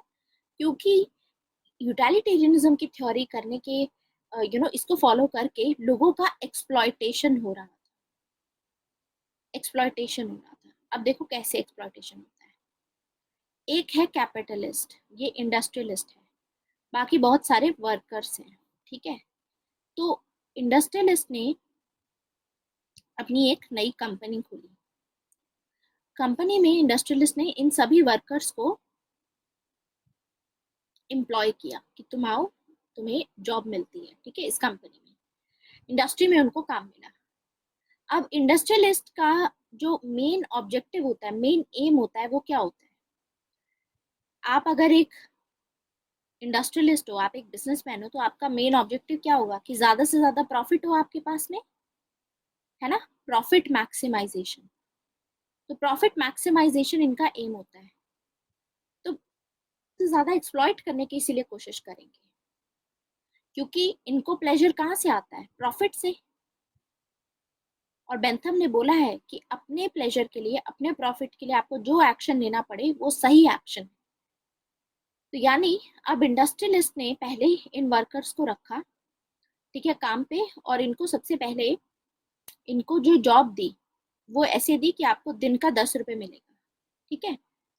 अब मान लीजिए इन लोगों को दिन का 10 रुपए मिल रहा है, लेकिन काम ये इतना कर रहे हैं कि ये 5 वर्कर्स मिल करके 1,000 रुपए के प्रोडक्ट बना देते हैं, जिसमें से जो कॉस्ट आएगी बनाने की वो होगी सामान वामान लगा मिला करके 100 रुपए, और 5 बंदे काम कर रहे हैं तो इसमें 50 रुपए लगा, ठीक है, टोटल। तो यानी 150 रुपए की लागत में 150 रुपीज कॉस्ट ऑफ प्रोडक्शन आया, लेकिन बाद में जब सेल हुआ तो 1,000 रुपीज हुआ। तो प्रॉफिट कहाँ आया, इंडस्ट्रियलिस्ट के पास जाएगा, इनके पास नहीं जाएगा। और एक दिन के लिए अगर आपको सरवाइव करना है, ठीक है, तो आपको चाहिए होते हैं 8 रुपए। मतलब 8 रुपए में आप अपना खाना खा सकते हो, पानी अपने घर वालों को खिला सकते हो, वॉट एवर इट इज। तो 8 रुपए में आपका पूरा घर का खर्चा चलता है एक दिन का। तो यहाँ पर तो 1,000 रुपए था, ये तो आपको ज्यादा भी दे सकता था। पर पर्सन को अगर 50 रुपए भी दिए जाएं तो भी 250 रुपए जाते हैं यहाँ पर, तो 350 आती, इन लोगों का भी वेलफेयर होता है, राइट। और लेकिन ऐसे काम नहीं करता कैपिटलिज्म। कैपिटलिज्म इस चीज पे काम करता है कि अगर हमने इनको पहले ही 50 रुपए दे दिए तो हो सकता है इनमें से एक वर्कर या दो वर्कर अगले दिन आए ही ना। एक दिन का काम किया, अब उसको पता है मेरा तो एटलीस्ट 5 दिन का काम चल जाएगा, तो मुझे काम पे जाने की जरूरत नहीं है। छठे दिन जब मुझको जरूरत होगी खाने की, जब मेरे घर में कुछ नहीं होगा, तो मैं भी तब मैं जाऊंगा काम। तो नुकसान किसका होगा फिर ऐसे में, इंडस्ट्रियलिस्ट का, क्योंकि वर्कर नहीं मिला फिर उसको आगे काम करने के लिए, तो प्रॉफिट कहाँ से जनरेट करेगा। इसीलिए ये जो होते हैं ना इंडस्ट्रियलिस्ट, ये एक्सप्लॉइटेशन करते हैं इनका। ये इनको पहले ही सैलरी कम देते हैं ताकि ये जो बंदे हैं ये वापस आकर के काम करें, अगले दिन आकर के इनके लिए काम करें और प्रॉफिट जनरेट हो। तो नेगेटिव लिबर्टी की वजह से ये हो रहा था। यूटिलिटेरियनिज्म में ये चीज चल रही थी, जिसमें यूटिलिटेरियनिज्म में ये बोला गया था कि प्रॉफिट जो बुर्जुआजी क्लास थी आसानी से समझ सकती थी कि अगर मेरे को प्रॉफिट मिल रहा है तो मैं करूंगा। ऐसे ही वर्किंग क्लास भी आएगी, एक दिन काम करके उनको भी प्रॉफिट मिल रहा है, 10 रुपए मिल रहे हैं, तो उनसे उनका घर चलेगा, 2 रुपए उनका प्रॉफिट होगा। तो एक तो ये भी मिला और 2 रुपए भी बच गए उनके। तो कहीं ना कहीं ये भी आएंगे काम पे, काम तो नहीं छोड़ेंगे, इनकी नेसेसिटी भी है। तो ये पूरा ऐसे चल रहा था और इनका एक्सप्लॉइटेशन हो ही जा रहा था। अब मान लो आपको पता है कि जो वर्किंग क्लास होती है वो मेजोरिटी में होती है, वर्किंग क्लास ज्यादा होती है, रिच लोग कम होते हैं, गरीब लोग ज्यादा होते हैं, हमेशा मेजोरिटी में रहते हैं। तो पहले 5 थे, अब आ गए 10, 5 और जुड़ गए कि हमको भी कंपनी में काम करना है। अब क्या हुआ, मार्केट में वर्कर की संख्या बढ़ गई, मार्केट में अब ये हो गया कि हमको भी काम चाहिए, तो डिमांड बहुत हो गई काम की। तो यानी अब कंपटीशन ज्यादा हो गया। जब कंपटीशन ज्यादा होता है तो इसके पास में लेवरेज होती है, तो इसके पास में ये मौका होता है कि ये इसको अपने प्रॉफिट में कन्वर्ट कर सकती है। तो ये बोलेगा कि अच्छा मेरे पास तो 5 ही बंदों का काम है, चलो ठीक है, मैं तुम सबको रखवाता हूँ, लेकिन 10 बंदे मार्केट में है और सिर्फ एक ही इंडस्ट्री है, इसको लगाना है। तो ये अब क्या करेगा, ये बोलेगा कि मैं उसको काम दूंगा जो मेरे लिए एक दिन में 8 रुपए में काम करेगा। आपको करना है तो करो, नहीं तो फिर जाओ, और कोई इंडस्ट्री भी नहीं है तो लोग आएंगे फिर भी काम करने यहाँ पर। तो और एक्सप्लॉइटेशन हुआ है यहाँ पर, तो ये एक्सप्लॉइटेशन हो रहा था। तो कैपिटलिज्म ऐसे काम करता है और यूटिलिटेरियनिज्म इसी चीज को सपोर्ट कर रहा था कि प्रॉफिट मैक्सिमाइजेशन के लिए, अपने प्लेजर के लिए, अपने प्रॉफिट के लिए कोई भी एक्शन आपको लेना पड़े वो एक्शन सही एक्शन है। तो आपके दिल में कोई भी वो ना रहे गिल्ट ना रहे कि आप गलत कर रहे हो, ये एक्शन सही है क्योंकि आपको प्रॉफिट मिल रहा है। अब इसी में इसको नेगेटिव रिलेट लिबर्टी के साथ में रिलेट करो। नेगेटिव के साथ में कैसे रिलेट करोगे लिबर्टी के साथ में? नेगेटिव लिबर्टी का मतलब कि ये सब हो रहा है और सरकार इसमें कुछ नहीं इंटरफेयर कर रही, सरकार वर्कर्स के बिहाफ में कुछ नहीं बोल रही, समझी? इसीलिए ये क्रिटिसाइज किया जा रहा था कि ये तो पिग्स फिलोसफी है, एक्सप्लॉयटेशन कर रहे हो आप लोगों का। तो जो सोशलिस्ट होते हैं, सोशलिस्ट सोसाइटी के बारे में सोचते हैं और सोसाइटी में जो मार्जिनलाइज सेक्शन होते हैं उनके बारे में सोचते हैं कि इन लोगों का एक्सप्लॉयटेशन हो रहा है, इसीलिए ये लोग बोलेंगे कि ये जो थ्योरी है ये पिग्स फिलोसफी है। तो ये मिनिमम स्टेट के कॉन्सिक्वेंसेस थे कि जब नेगेटिव लिबर्टी होती है, जब स्टेट इंटरफेयर नहीं करता है, तो लोगों का बहुत ज्यादा फायदा उठाया जाता है। ये भी एक रीजन था। समझ में आया? तो अभी तक ये समझ में आया पिग्स फिलोसफी को। अभी और डिटेल में समझेंगे कि पिग्स फिलोसफी क्यों बोला गया, वाई पिग फिलोसफी।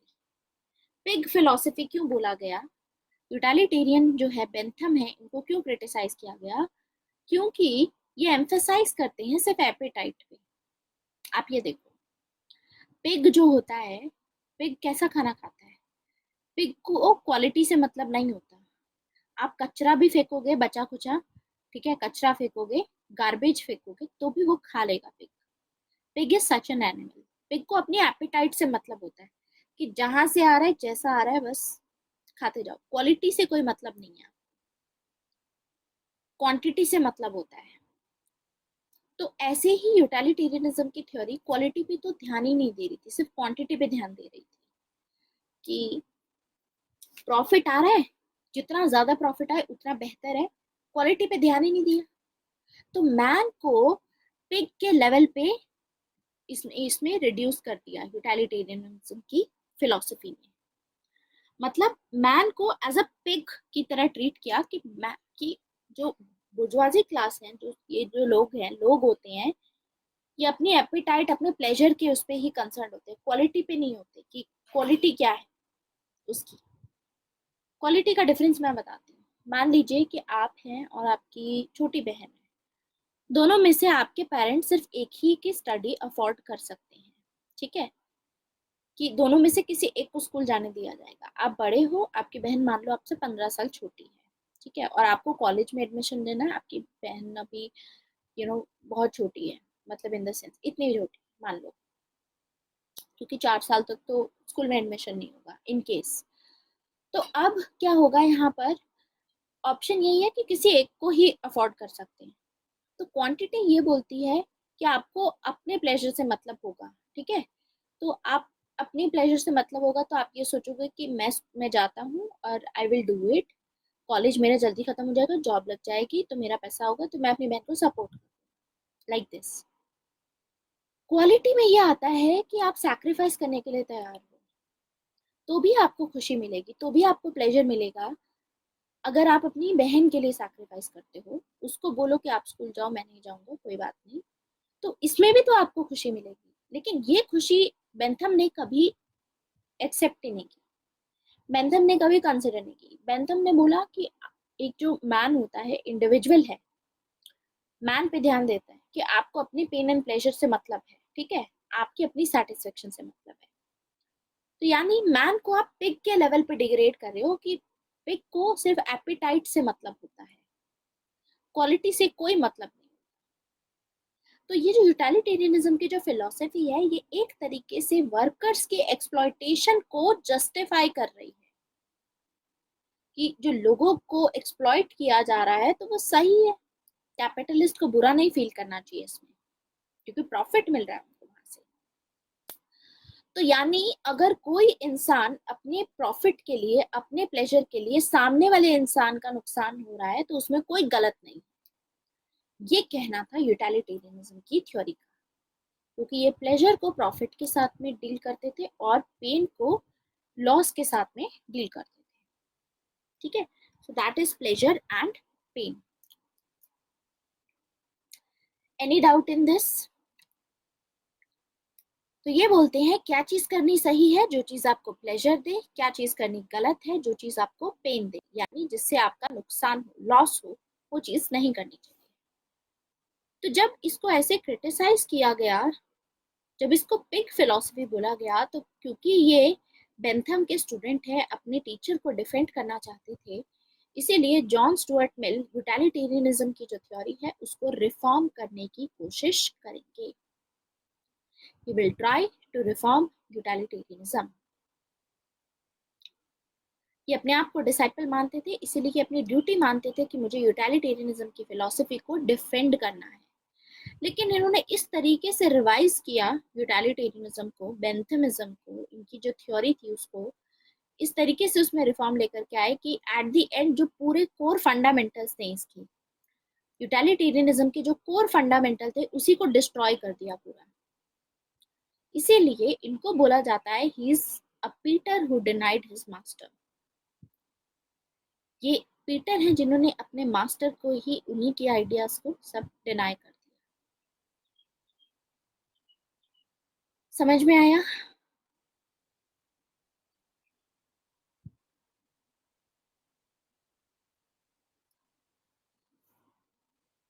नहीं, एरिस्टोटल इस तरीके से नहीं बोलेंगे एरिस्टोटल को। एरिस्टोटल मानते थे, सिमिलैरिटीज थी उसमें भी। एरिस्टोटल डिफेंड नहीं कर रहे थे प्लेटो को कभी भी, यहाँ डिफेंस हो रहा है। एरिस्टोटल तो खुद ही क्रिटिसाइज करते थे। तो कैसे ये पूरा जो फाउंडेशन है यूटिलिटेरियनिज्म का उसको डिस्ट्रॉय करेंगे, उसके लिए हमें यूटिलिटेरियनिज्म के प्रिंसिपल्स को समझना जरूरी है कि बेंथम क्या क्या बोलते थे अपने यूटिलिटेरियनिज्म में। तो बेंथम के बारे में थोड़ा जानेंगे कि बेंथम की क्या सोच थी और बेंथम की क्या आइडियाज थी, ये कवर हो जाएगा। उसके बाद देखेंगे कि जॉन स्टुअर्ट मिल ने किस तरीके से मॉडिफाई किया इस आइडिया को। देखो, जॉन स्टुअर्ट मिल थे, एक तो बेंथम से इन्फ्लुएंस थे जो इनके टीचर थे, उसके अलावा ग्रीक थिंकर से भी इन्फ्लुएंस थे। ग्रीक थिंकर्स कौन कौन से थे? प्लेटो एंड सोक्रेटिस। बचपन में इन्होंने प्लेटो और सोक्रेटिस के बारे में बहुत पढ़ा था, तो उनसे काफी हद तक के इन्फ्लुएंस थे। तो ये जब यूटिलिटेरियनिज्म की थ्योरी को रिफॉर्म करेंगे तो उसमें आइडियलिज्म के कुछ आइडियाज मिक्स करेंगे। अब यूटिलिटेरियनिज्म का जो कॉन्सेप्ट है वो इंडिविजुअलिज्म के पास में आता है, क्योंकि बेंथम एक लिबरल स्कॉलर है। जॉन लॉक है ना, जैसे जॉन लॉक और बेंथम को क्लासिकल लिबरल बोला जाता है। क्लासिकल मतलब ओरिजिनल लिबरल्स। ये ओरिजिनली लिबरल थे, जो ये बोलते थे कि स्टेट को इंटरफेयर नहीं करना चाहिए, मैक्सिमम फ्रीडम देना चाहिए मार्केट में, स्टेट इंटरफेयर ना करे। तो आइडियलिज्म का आपको पता है अलग होता है। आइडियलिज्म में तो स्टेट उसमें होता है, उसमें इंक्लूड स्टेट इनके लिए इम्पोर्टेंट रहता है। तो इसीलिए इनसे इन्फ्लुएंस होकर के आइडियलिज्म के कुछ आइडियाज प्लेटो के और सोक्रेटिस के जे एस मिल अपने इंट्रोड्यूस करेंगे यूटिलिटेरियनिज्म की थ्योरी में और रिवाइज करेंगे और उसी के साथ डिस्ट्रॉय कर देंगे पूरा यूटिलिटेरियनिज्म। लेकिन पहले सेलिएंट फीचर समझते हैं यूटिलिटेरियनिज्म के कौन कौन से फीचर होते हैं। अभी हम फीचर समझेंगे। देखो, यूटिलिटेरियनिज्म की थ्योरी ऐसा नहीं है कि बेंथम से पहले किसी ने नहीं दी। हमने हॉब्स के टाइम पे देखा था कि हॉब्स ने भी यूटिलिटेरियन अप्रोच फॉलो की थी, लेकिन बेंथम ऐसे पहले पर्सन थे जिन्होंने यूटिलिटेरियनिज्म को as a systematic school of thought अलग से डिस्कस किया। और इन्होंने जो प्रिंसिपल ऑफ यूटिलिटी थी, मतलब क्या चीज यूजफुल है, उसको एथिक्स के साथ में मर्ज किया। He considered utility as ethics, principle of utility as ethics, very important. ये important principle है। तो अगर आपको क्वेश्चन आता है कि discuss the salient features of utilitarianism, आपको ये सभी पॉइंट्स लिखने होंगे। तो बेंथम का कहना है कि नेचर ने मैन को ऐसे बनाया है कि मैन दो चीजों पे काम करता है। हमारे दो सॉवरेन मास्टर्स हैं, पेन और प्लेजर। हम जो भी डिसीजन लेते हैं वो डिसीजन हमारा पेन और प्लेजर के बेसिस पे होता है, और ऐसा ही होना भी चाहिए, ये कहना था बेंथम का।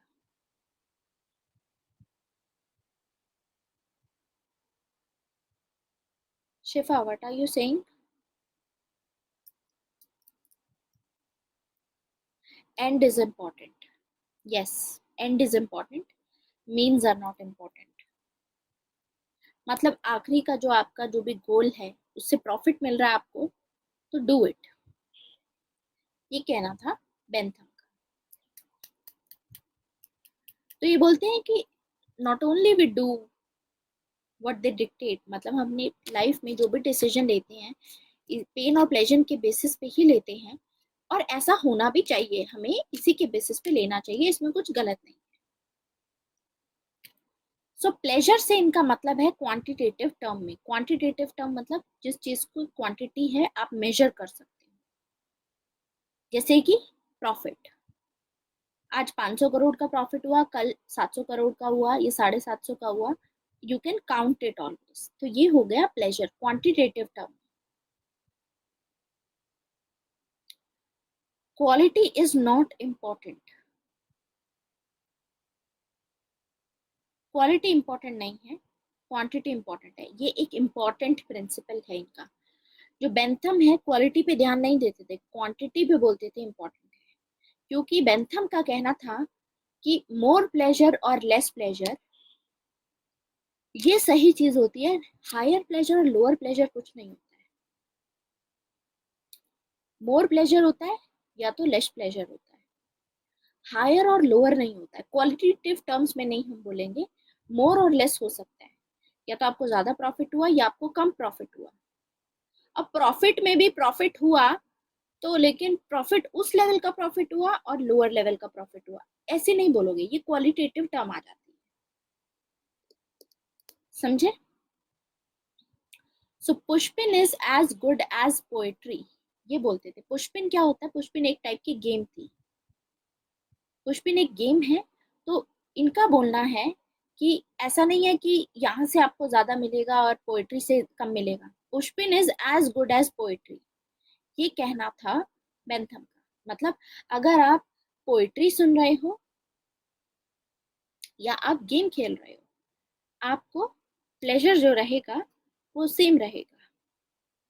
मतलब ऐसा नहीं है कि किसी में ज्यादा आप खुश हो किसी में कम खुश हो, प्लेजर और हैप्पीनेस दोनों में कोई डिफरेंस नहीं है बेंथम के लिए। यानी अगर आपको ज्यादा प्रॉफिट होता है तो आप खुश हो, इसका मतलब ये कहना था इनका। तो प्लेजर को ये मटेरियलिस्टिक टर्म्स में देखते थे, यानी मनी के टर्म्स में, मैटर के टर्म्स में देखते थे। प्लेजर को ये बोलते थे एक्सपीरियंसेस के बेसिस पे आप प्लेजर समझ सकते हो, सैक्रिफाइस करके प्लेजर नहीं समझा जाता। मतलब अगर आप अपनी बहन के लिए सैक्रिफाइस कर रहे हो, उसको हम प्लेजर की कैटेगरी में नहीं डालेंगे, एक्सपीरियंस को हम प्लेजर की कैटेगरी में डाल सकते हैं।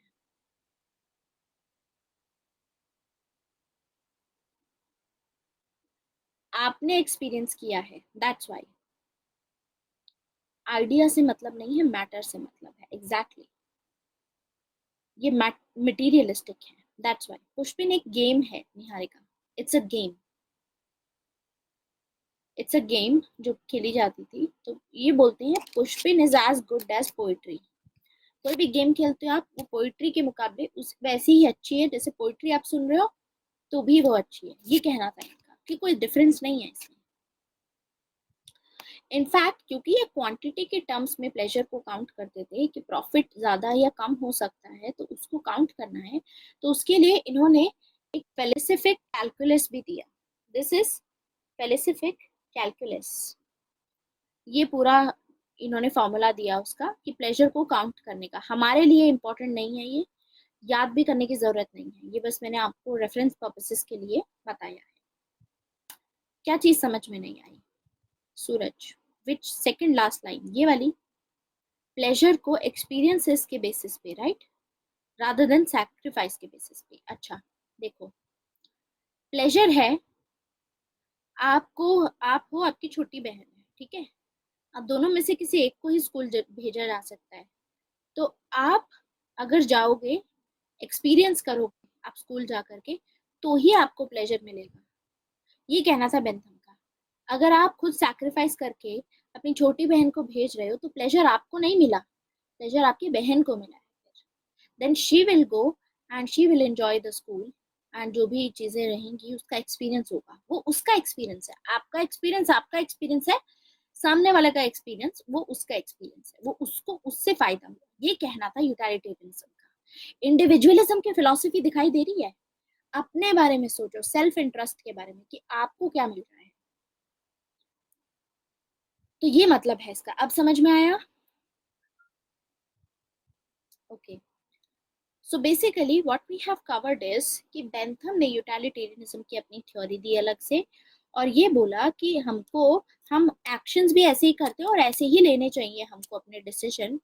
जो चीज हमको प्रॉफिट दे वो चीज करो, जो चीज लॉस दे वो चीज मत करो। और क्वांटिटी मैटर करती है, क्वालिटी मैटर नहीं करती। या तो आपको ज्यादा प्रॉफिट होगा या कम प्रॉफिट होगा। फेलिसिफिक कैलकुलस ये इनके मेजरमेंट का फॉर्मूले का नाम था। अब इसमें कोई मतलब नहीं है, this is just the name. Sacrifice से मिलने वाले प्लेजर को आगे जाकर के जब हम पढ़ेंगे विवेक, तो जॉन स्टुअर्ट मिल हैप्पीनेस बोलेंगे उसको। ये बोलेंगे कि प्लेजर और हैप्पीनेस में डिफरेंस होता है।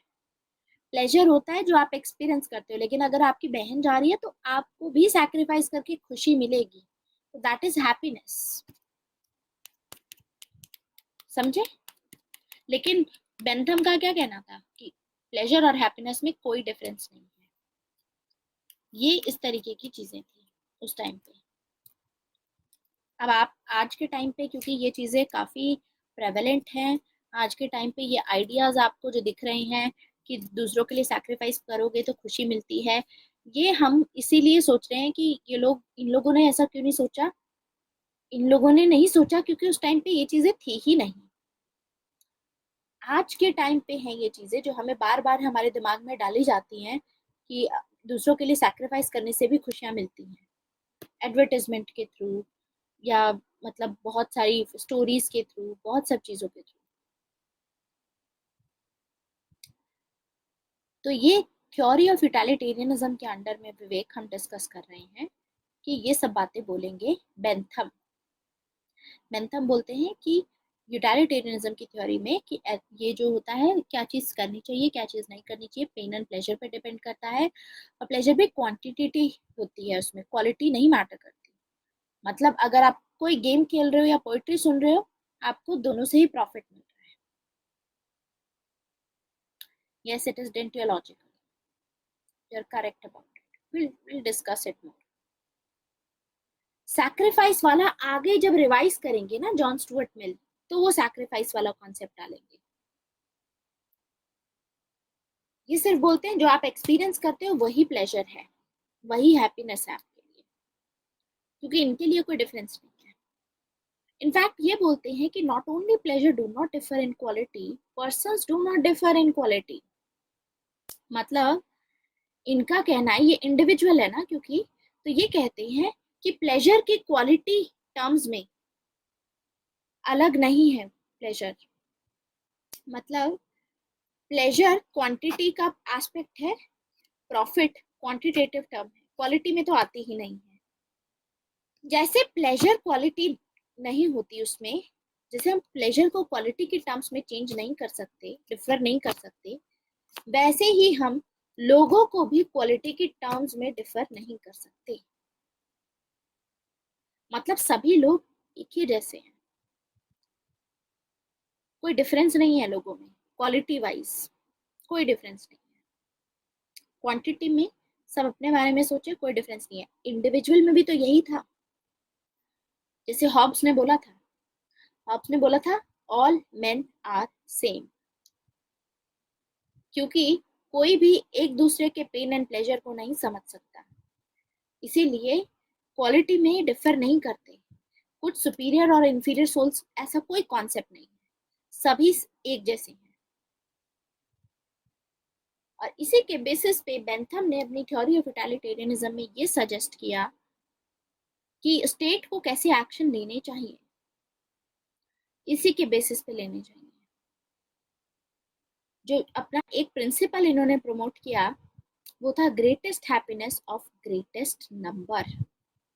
जितना बड़ा नंबर उतनी ही ज्यादा हैप्पी, जितना बड़ा प्रॉफिट उतना ही ज्यादा लोग हैप्पी रहेंगे, ये कहना था स्टेट का। तो ग्रेटेस्ट स्टेट को ये फिलॉसफी फॉलो करनी चाहिए, ये प्रिंसिपल फॉलो करना चाहिए, greatest happiness of greatest number. यानी स्टेट को ऐसी पॉलिसी फॉलो करनी चाहिए जिससे कि लोगों की हैप्पीनेस बढ़े। हैप्पीनेस का मतलब प्रॉफिट बढ़े, नेशनल इनकम बढ़े, profit national income. Yard stick का मतलब होता है जैसे आपने ये सुना होगा कि इस तरीके से एक ये गधा चल रहा है, इस पे आदमी बैठा हुआ है, डंडे से उसने यहाँ पर एक वो लगा रखा है, कैरेट लगा रखी है, राइट, कैरेट लगा रखी है। तो what is it is acting as a yardstick to him. मतलब जो ये है ना, जो भी डोंकी होगा, ये कैरेट को देख करके आगे चलता रहेगा, चलता रहेगा, चलता रहेगा, एंड अल्टीमेटली यहाँ से प्रॉफिट जनरेट होता जाएगा। तो मतलब जो पॉलिसी होता है, पॉलिसी लेने का जो डिसीजन होता है, वो इस बेसिस पे लिया जाना चाहिए। जैसे ये जो कैरेट है, this is the yard stick, इसको दिखा करके हम आगे लेके जाते हैं, वैसे ही स्टेट को भी इस प्रिंसिपल को सोच करके आगे बढ़ना चाहिए, ये पॉलिसी को सोच करके आगे बढ़ना चाहिए। Greatest happiness of greatest number, यानी स्टेट को लेजीज फेयर स्टेट होना चाहिए। लेजीज फेयर स्टेट का मतलब होता है कि स्टेट इंटरफेयर ज्यादा ना करे, मार्केट जो हो वो फ्री मार्केट हो, स्टेट इंटरफेयर ना करे। यानी सोसाइटी में स्टेट को वेलफेयर स्टेट नहीं बनना चाहिए। बेंथम वेलफेयर स्टेट को सपोर्ट नहीं करते। वेलफेयर स्टेट कौन सा होता है? जिसमें स्टेट इंटरफेयर करके कुछ पॉलिसी स्टार्ट शुरू करता है और उससे लोगों के फायदे के लिए कुछ ना कुछ स्कीम्स चलाता है, वो होता है वेलफेयर स्टेट। मार्जिनलाइज सेक्शन के लिए जो पॉलिसीज फॉलो की जाती हैं, अगर स्टेट फॉलो कर रहा है तो वो वेलफेयर स्टेट होगा। ठीक है, यस, पॉजिटिव लिबर्टी वाला जो स्टेट है वो वेलफेयर स्टेट होगा। राधा ये बोलते हैं कि सभी को फ्रीडम दो कि अपने मुताबिक आप पैसा बना सकते हो। जैसे कि स्टेट को इंटरफेयर नहीं करना चाहिए। सामने वाले को अगर पैसा कमाना है, जैसे उसको 5 घंटे के काम के लिए 10 रुपए मिलते हैं, तो अगर वो ज्यादा काम करेगा तो हम उसको ज्यादा पैसे दे देंगे। समझ गए? तो गवर्नमेंट ये नहीं बोल सकती कि मिनिमम वेजेस पे आजकल जैसे बात चलती है, तो वो वेलफेयर स्टेट का कॉन्सेप्ट है। ऐसे ही एक वर्किंग आवर्स की लिमिट है कि 8 से 10 घंटे से ज्यादा अगर काम नहीं करवाना है वर्कर्स से, और अगर करवाओगे तो उसके लिए उनको डबल पेमेंट देनी पड़ेगी, डबल ओटी के लिए। इसीलिए ओवर टाइम अगर लगता है तो उस पर ज्यादा पेमेंट दिया जाता है। करेक्ट? तो ये बात की गई, इसमें बोला कि सभी को free, but all should be free, state को बिल्कुल इंटरफेयर करने ही ना दो। तो ये चीज याद रखें कि greatest happiness of the greatest number, यानी ये इंडिविजुअलिज्म को सपोर्ट कर रही है। ये बोलते हैं, मिनिमल स्टेट को सपोर्ट करते हैं, ये बोलते हैं कि state is not natural, individual ज्यादा इंपॉर्टेंट है, स्टेट इज नॉट नेचुरल। तो ये फीचर्स है यूटिलिटेरियनिज्म के, और इसमें अब अच्छे से समझते हैं greatest happiness of greatest number के कॉन्सेप्ट को। How utility and ethics are correlated with each other. Okay, they are correlated with each other in this sense, Prateek. Think of this. Utility किस पे डिपेंड करती है? Pen and pleasure पे depend करती है, right? और ethics भी इसी चीज पे डिपेंड करेगा। ये बोलते हैं जो चीज आपको प्रॉफिट देती है वो चीज एथिकल है, जो चीज आपको लॉस देती है वो चीज अनएथिकल है, ये कहना था बेंथम का। तो इन्होंने अपनी यूटिलिटेरियनिज्म में इस तरीके से रिलेट किया है। क्या चीज सही होगी करनी, कोई भी एक्शन लो उससे प्रॉफिट मिल रहा है तो वो सही कर रहे हो, ये कहना है। आया समझ? अब समझते हैं greatest happiness of greatest number.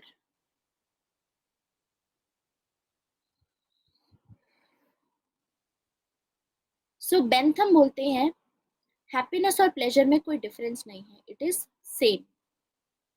और प्लेजर का मतलब होता है प्रॉफिट। तो बेंथम सपोर्ट करते थे कि स्टेट को ऐसी इकोनॉमिक पॉलिसी फॉलो करनी चाहिए जिससे कि मैक्सिमम प्रॉफिट हो, मैक्सिमम प्रॉफिट। तो यानी अगर स्टेट इकोनॉमी में इंटरवीन नहीं करेगा, बिल्कुल भी इंटरफेयर नहीं करता है, तो स्टेट मैक्सिमाइजेशन ऑफ प्रॉफिट को बढ़ावा देगा। और ये सजेस्ट करता है कि देखो, अगर स्टेट इंटरफेयर करता है इकोनॉमी में ऑन बिहाफ ऑफ पुअर, कैसे इंटरफेयर करेगा? देखो, आगे जाकर के 1930s में आएगा डिप्रेशन। तो डिप्रेशन के टाइम पे 1930s के पास में जब डिप्रेशन आया, तो उस टाइम पे ये चीज सामने आई कि हमको वेलफेयर स्टेट होना चाहिए था, स्टेट की इंटरवेंशन जरूरी थी, क्योंकि लोगों का तो एक्सप्लॉइटेशन हो रहा था, दैट्स व्हाई। सो इसीलिए इसको रोकने के लिए, डिप्रेशन को रोकने के लिए, अगर स्टेट रहता तो स्टेट चेक कर पाता इन सब चीजों को और डिप्रेशन ना आता। तो वेलफेयर स्टेट का कॉन्सेप्ट ये लाया गया कि स्टेट प्रेजेंट रहेगा, स्टेट सब चीजों में काम करेगा, स्टेट जो पुअर सेक्शन है उनके लिए काम करेगा। जैसे कि इंडिया के केस में बहुत सारी स्कीम्स चलाई जाती हैं, जिसमें से मनरेगा आपने सुनी होगी, ऐसे ही मिड डे मील स्कीम हो गई, पब्लिक डिस्ट्रीब्यूशन सिस्टम हो गया, पीडीएस हो गई आपकी, ठीक है, ये सभी यहाँ पर आरटीई हो गई, राइट टू एजुकेशन हो गई, ये सभी स्टेट की पॉलिसीज हैं, जिसमें जो गरीब बच्चे हैं उनको फ्री में मील भी मिलती है, प्रोटीन इनटेक उनका बढ़ता है, at the same time fees भी उनकी बहुत लो रहती है, इनफैक्ट कहीं कहीं पे तो फ्री भी होती है, ठीक है। तो दैट्स व्हाट वी सी। तो ये जो स्टेट इतनी स्कीम्स लेके आएगा लोगों के वेलफेयर के लिए, कहाँ से आएगा इसका पैसा? इसका पैसा आता है टैक्सेस से। और टैक्सेस कौन पे करते हैं? टैक्सेस पे करते हैं बुर्जुआजी क्लास, जो कैपिटलिस्ट क्लास है, इनसे सबसे ज्यादा टैक्स आता है, लोगों से, जो जिनके पास में पैसा है वहां से सरकार टैक्स लेती है, और इस टैक्स को यूटिलाइज किया जाता है यहाँ पर। अब बेंथम का कहना है कि ये टैक्स अब आगे जाकर के वेलफेयर स्टेट भी फेल होगा। क्यों फेल होगा? क्योंकि आप क्या कर रहे हो, ये पैसा जो टैक्स में आपने लिया, ये पैसा दोबारा से अगर इकोनॉमी में इन्वेस्ट होता तो और ज्यादा ग्रोथ होती। Don't you think so? जितने का भी हमारा बजट होता है, 1 लाख करोड़, 10 लाख करोड़, बहुत सारे, पता नहीं कितने लाख करोड़ का बजट होता है, बहुत, 1 लाख करोड़ तो सिर्फ बहुत ही कम है। बहुत, मतलब बजट की जो अमाउंट होती है बहुत बड़ी होती है, जिसमें से सरकार ये करती है, वो करती है, ये स्टार्ट करती है, नई स्कीम लेके आती है, ठीक है। So what we get is कि टैक्सेस जो होते हैं, इसको अगर सरकार ने ना लिया होता और इकोनॉमी में ही इन्वेस्ट किया होता, तो इकोनॉमी और ज्यादा ग्रो करती। तो यहाँ से आपने पैसा निकाल लिया इकोनॉमी से। तो इसीलिए बेंथम इसको सपोर्ट नहीं करते कि अगर स्टेट इंटरफेयर करता है इकोनॉमी में ऑन बिहाफ ऑफ पुअर, जो गरीब लोग हैं उनके भलाई के लिए, तो ये एक सही पॉलिसी नहीं है। जो सोशल सिक्योरिटी स्कीम्स चलाई जाती हैं, सही पॉलिसी नहीं है, क्योंकि आप इकोनॉमी में से पैसा निकाल करके उनके लिए काम कर रहे हो, तो इकोनॉमी वालों के लिए तो पैसा रहेगा ही नहीं, ऐसे तो स्टेट का फिस्कल डेफिसिट बढ़ जाएगा। स्टेट का फिस्कल डेफिसिट अगर बढ़ता है तो स्टेट की इकोनॉमिक ग्रोथ डाउन चली जाती है। इकोनॉमिक ग्रोथ डाउन जाएगी तो लोगों की और ज्यादा, मतलब वो डाउन जाएगी, मार्जिनल सेक्शन उससे बिल्कुल भी उसका उनका फायदा नहीं होगा। तो इसीलिए बेंथम जो है वो लेजीज फेयर स्टेट की बात में इसको सपोर्ट करते हैं कि फ्री रहे, फ्री मार्केट इकोनॉमी रहे, स्टेट को ऐसी इकोनॉमिक ग्रोथ को प्रमोट करना चाहिए जिससे कि नेशनल इनकम बढ़े। और पॉवर्टी फिर कैसे इसमें रिड्यूस होगी? इसमें पॉवर्टी रिड्यूस होगी ट्रिकल डाउन इफेक्ट से। कैसे? खुद सोच के देखो। अब ये जो पैसा सरकार ने, ये थे कैपिटलिस्ट क्लास, यहाँ से टैक्सेस में लिया था और इससे कुछ वेलफेयर स्कीम्स चलाई। यही पैसा अगर कैपिटलिस्ट क्लास के पास में रहने दिया जाता, इस पैसे से वो नया बिजनेस शुरू करते, नए बिजनेस से आगे नई जॉब्स क्रिएट होती, न्यू एम्प्लॉयमेंट अपॉर्चुनिटीज, उससे नए लोगों को काम मिलता, रोजगार मिलता, उनको काम मिलता तो उनकी परचेजिंग पावर बढ़ती, उनके हाथ में पैसा आता तो उनका स्टैंडर्ड ऑफ लिविंग बढ़ता, अपने बच्चों को स्कूल भेजते, अच्छा स्कूलिंग होती उनकी, तो आगे वो कंपनीज में हायर लेवल पे जॉब पाते, हायर लेवल पे पाते और ज्यादा पैसा मिलता, तो ट्रिकल डाउन इफेक्ट हुआ ना यहाँ पर। अल्टीमेटली अगर सरकार इंटरफेयर ना करती तो ट्रिकल डाउन इफेक्ट होता, अपने आप ही लोगों की भलाई हो जाती। ये कहना था बेंथम का। तो इसमें बेंथम जो है नियो लिबरल और पब्लिक चॉइस जो स्कूल है वो इसी चीज को सपोर्ट करती है, ट्रिकल डाउन इफेक्ट को। अब नियो लिबरल कौन है ये हम आगे देखेंगे, पॉजिटिव लिबरल कौन है आगे देखेंगे आइडियोलॉजीज में। फिलहाल के लिए बस इतना याद रखिए। Is that clear? Only few will get the growth. हाँ, even that is correct. Only few will get the growth. The whole people will not. So this is the greatest happiness of greatest number. अभी और detail में discuss करना है। यानी ये बोलते हैं कि greatest happiness of greatest number, ये प्रिंसिपल फॉलो करना चाहिए। मतलब अगर मान लो 5 लोग हैं जिनको 100 करोड़ का लोन चाहिए था गवर्नमेंट से, मतलब पब्लिक सेक्टर बैंक से, और एक है जिसको 1000 करोड़ का लोन चाहिए, ठीक है, तो बेंथम के अकॉर्डिंग इसको सपोर्ट करना चाहिए। Greatest happiness of greatest number, ज्यादा बड़ा नंबर यहाँ पर है, इनको सपोर्ट करो। क्यों? इनकी हैप्पीनेस से ही सभी की हैप्पीनेस ज्यादा रहेगी, क्योंकि यहाँ से ग्रेटेस्ट नंबर की हैप्पीनेस आएगी। इस बंदे को अगर आपने पब्लिक सेक्टर बैंक से लोन दिया तो इसने बहुत बड़ी कंपनी अपनी शुरू की, उस बड़ी कंपनी का मान लो जो प्रॉफिट हुआ आगे जाकर के अगले 5 सालों में 1 लाख करोड़ का प्रॉफिट आगे सामने आया, लेट्स से दैट। उससे फिर फर्दर प्रॉफिट से और कंपनीज होंगी, उससे बहुत सारे लोगों का वो होगा फायदा। तो ये चीज बेहतर है rather than helping these out. हालांकि 100 करोड़ भी इनसे भी एम्प्लॉयमेंट जनरेट होगी, लेकिन इसका जो लेवल ऑफ रहेगा वो ज्यादा रहेगा।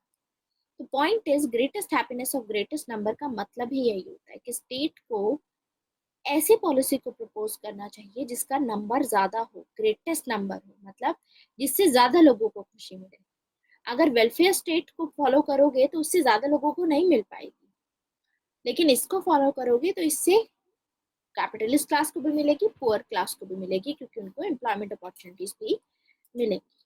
तो this is the concept of greatest happiness of greatest number. तो ये क्वांटिटी को बहुत ज्यादा प्रेफरेंस देते थे और एक्सपीरियंस के बेस पे काउंट करते थे कि आपका जो प्रॉफिट हो रहा है वो आपके लिए हो रहा है, सैक्रिफाइस करे तो कोई हैप्पीनेस और प्लेजर में डिफरेंस नहीं है, ये कहना था इनका।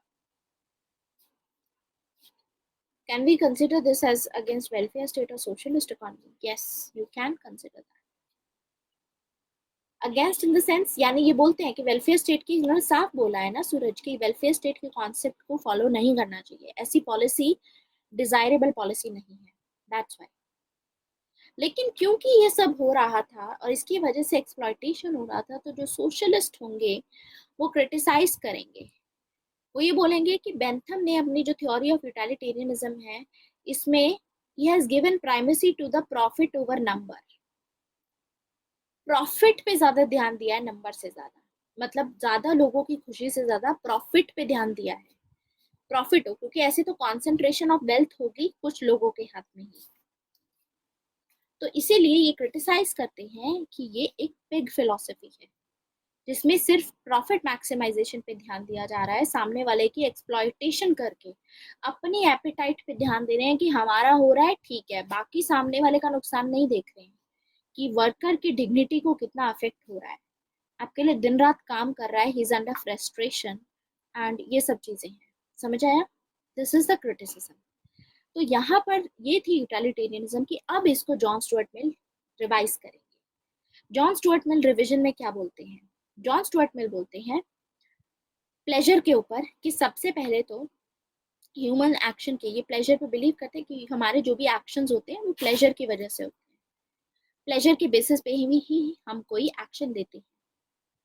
लेकिन डिफरेंस ये है कि प्लेजर क्वालिटेटिव होते हैं, प्लेजर इज क्वालिटेटिव। तो ये बात कहाँ से आई? ये बात आई है, ये किससे इन्फ्लुएंस है? प्लेटो से इन्फ्लुएंस है। प्लेटो ने क्या बात की थी कि जिन लोगों के पास रीजन होता है उन लोगों को पता होगा कि money is not the source of happiness, money is in terms of quantity. सिर्फ ये नहीं है कि money is the only source of happiness, money is not the source of happiness. Knowledge भी होनी चाहिए। नॉलेज किस चीज की? कि ये जो चीजें हैं ये टेम्परेरी हैं, देयरफॉर हमें पैसे के पीछे नहीं भागना चाहिए। तो प्लेटो का कहना था कि इन टर्म्स ऑफ प्लेजर आप लोगों की भलाई करते हो तो भी आप खुश रहोगे, ठीक है, क्योंकि मनी से खुशी नहीं पाई जाती। तो इसीलिए इन टर्म्स ऑफ क्वालिटी उन्होंने जो बात की थी वही चीज जॉन स्टुअर्ट मिल अपने आइडियाज में डालेंगे। पहले बेंथम थे, बेंथम बोलते थे कि प्लेजर क्वांटिटी होती है, प्लेजर सिर्फ क्वांटिटेटिव पे डिपेंड करता है। लेकिन जॉन स्टुअर्ट मिल बोलते हैं कि प्लेजर इज क्वालिटेटिव, क्वालिटी भी होती है प्लेजर की। हो सकता है कि आपको खुद, जैसे आप जाते हो स्कूल, तो आपको मिलेगा प्लेजर डेफिनेटली, लेकिन हो सकता है कि आपको ज्यादा खुशी मिले। आपको आपकी बहन जा रही तो भी आपको खुशी मिलेगी, ज्यादा कम हो सकती है, क्वालिटी हो सकती है, लेकिन क्वालिटी भी होती है। यानी प्लेजर और हैप्पीनेस में डिफरेंस होता है। There is a difference in pleasure and happiness. तो हमने अभी क्या देखा था कि बेंथम बोलते हैं कि पहली बात तो प्लेजर क्वांटिटी होती है, लेकिन ये बोलेंगे क्वालिटेटिव भी होती है। वो बोलते थे कि प्लेजर और हैप्पीनेस में कोई डिफरेंस नहीं है, ये बोलते हैं कि होता है डिफरेंस। प्लेजर का मतलब होता है अपना एक्सपीरियंस, अपनी सेटिस्फेक्शन ऑफ बॉडी, लेकिन हैप्पीनेस का मतलब होता है सोल की सेटिस्फेक्शन। और अगर आप अपनी बहन को स्कूल भेजते हो तो आपको फिर भी खुशी मिलेगी, आपकी सोल को, आपकी आत्मा को खुशी मिलेगी। ऐसे ही क्वालिटी को भी मेजर नहीं किया जा सकता। वो बोलते थे कि क्वांटिटी को मेजर किया जा सकता है, इसीलिए उन्होंने पहले सिर्फ एक कैलकुलस, एक फॉर्मूला दिया था इसको क्वांटिफाई करने का, इसको कैलकुलेट करने का, प्लेजर को कैलकुलेट करने का। लेकिन ये बोलते हैं कि हम कर ही नहीं सकते हैं, क्योंकि प्लेजर और हैप्पीनेस डिफरेंट होता है और क्वालिटी की टर्म्स में भी प्लेजर होता है। तो इसीलिए हो सकता है कि आपको पुष्पिन खेलने से ज्यादा प्लेजर मिले और पोएट्री सुनने से कम प्लेजर मिले। पोएट्री में कुछ लोग बोर हो जाएंगे, समझ गए? तो क्वालिटी वाइज भी हो सकता है, किसी को ज्यादा प्लेजर मिले, किसी को कम मिले। Not in terms of number, in terms of quality I am saying. दो बंदे हैं, एक को बहुत ज्यादा पसंद है गजल, दूसरे को नहीं पसंद है, ठीक है, कभी कभी सुन लेते हैं तो एंजॉय तो वो भी कर लेंगे। लेकिन जो लोग, जिसको पसंद है सिर्फ गजल ही सुनना, वो ज्यादा एंजॉय करेगा इन दैट टर्म्स, क्वालिटी के टर्म्स में। अब इसको मेजर तो नहीं किया जा सकता, तो quality can not be measured, इसीलिए ये रिडंडेंट हो गया। ये जो फॉर्मूला इन्होंने दिया था ये किसी काम का नहीं है। ऐसे ही जॉन स्टुअर्ट मिल बोलते हैं, जैसे प्लेजर डिफरेंट होता है क्वालिटी में, वैसे ही लोग भी क्वालिटी में डिफरेंट होते हैं। कुछ लोगों के पास में रीजन होता है, कुछ लोगों के पास में एपेटाइट होती है उनकी important. Some are men of reason, some are men of appetite, यानी डिफरेंस आ गया इसमें। प्लेटो ने भी तो ये बोला था, some are superior souls, some are inferior souls. कुछ लोग सुपीरियर हैं, कुछ लोग इंफीरियर हैं। इनफैक्ट एक स्टेटमेंट बोलते हैं जॉन स्टुअर्ट मिल कि it is better to be Socrates dissatisfied. Socrates क्या थे? सोक्रेटिस जिनके टीचर थे प्लेटो के, बहुत वाइज थे, बहुत वाइज इंसान थे। तो आप इतने वाइज हो, it is better to be dissatisfied than a fool satisfied. मतलब आप वाइज हो, आपको, आप समझदार हो। समझदार एक बेवकूफ इंसान बहुत सेटिस्फाइड रहेगा इन चीजों में कि हाँ भाई मेरे को तो मिल रहा है। जैसे कि capitalist class person is there, ठीक है, and he is, if he is not thinking from his, obviously wise नहीं है, तो अपनी सोल से अगर आवाज नहीं आ रही है इनके, अपनी सोल को नहीं सुन रहे हैं, तो ये अपने आप को फूल कर रही हैं। दैट पर्सन इज अ फूल, कि इनको लगता है कि सामने वालों का नुकसान करके आपको खुशी मिल रही है, आपको लगता है, तो आप फूल हो। अगर इससे भी आपको सेटिस्फेक्शन मिल रही है तो आप फूल हो। इससे बेटर है कि आप एक ऐसे इंसान बनो जिसको कोई सेटिस्फेक्शन ही नहीं मिल रही है, क्योंकि उससे आपको दूसरे लोगों को वो नहीं करना पड़ेगा, एक्सप्लॉइट नहीं करना पड़ेगा। तो इनका कहना था, it is better to be Socrates dissatisfied rather than a fool satisfied. मतलब समझदारी इसी में है कि ऐसी चीजों को प्रमोट ही ना करो, एक्सप्लॉइटेशन को, सामने वाले को एक्सप्लॉइट मत करो। It is better to be a man dissatisfied than a pig satisfied. Pig कैसा होता है, अपनी बस उसको अपनी एपेटाइट की पड़ी होती है, क्वालिटी पे ध्यान नहीं देता है। लेकिन मैन को क्वालिटी पे ध्यान, मैन है, आपके पास में रीजन है, तो आप सोचो उसको कि आप दूसरे का नुकसान पहुंचा करके क्या सच में आपको खुशी मिल रही है। तो ये चीज जॉन स्टुअर्ट मिल ने बोली कि बेटर है कि आप डिससैटिस्फाइड रहें रादर देन पिग सैटिस्फाइड रहे। इसीलिए ये चीज जो यूटिलिटेरियनिज्म की है कि कोई एक्शन अगर आपको लेना है तो उसमें आपको ये कंसिडर करना पड़ेगा कि आपके एक्शन की वजह से सामने वाले का नुकसान ना हो। तो इनका कहना है कि प्लेजर डिफर इन क्वालिटी, ऐसे ही लोग भी क्वालिटी में डिफरेंट होते हैं। तो जो चीजें एक पिग को सेटिस्फाई करती हैं वो एक ह्यूमन बीइंग को सेटिस्फाई नहीं करेगी। जो एक कॉमन मैन को सेटिस्फाई करती हैं चीजें, वो एक मैन ऑफ रीजन जो होता है, जिसके पास में बहुत ज्यादा नॉलेज होती है, उसको सेटिस्फाई नहीं करेगी। तो यानी अगर किसी को गेम खेलने से खुशी मिल रही है, किसी को पोइट्री से मिल रही है, पोइट्री जैसे जो इंटेलेक्चुअल लोग होते हैं उनको बोला जाता है कि उनको पोइट्री से ज्यादा मिलती है, कॉमन लोगों को पुष्पिन खेलने से मिलती होगी। तो पॉइंट इज कि pushpin is not as good as poetry, ये कहना है इनका। डिफरेंस है, प्लेजर और सैक्रिफाइस में डिफरेंस है। तो यानी अगर कैपिटलिस्ट क्लास अपना उन्होंने अपना बिजनेस खोला है और अपने बिजनेस में सामने वाले को वो एक्सप्लॉइट ना करें, उनको भी अपने प्रॉफिट में से कुछ ना कुछ हिस्सा दे, तो इससे कैपिटलिस्ट क्लास की ही जो सोल है उसको सेटिस्फेक्शन मिलेगी, उसको खुशी मिलेगी, विच इज गुड। तो यानी सिर्फ अपने प्लेजर के बारे में मत सोचो, सिर्फ अपने प्रॉफिट के बारे में मत सोचो, हैप्पीनेस के बारे में भी सोचना चाहिए। क्योंकि मैन और एक जानवर में बहुत डिफरेंस होता है। मैन सिर्फ अपनी एपेटाइट से गाइडेड नहीं होता है, मैन अपने रीजन से भी गाइडेड होता है।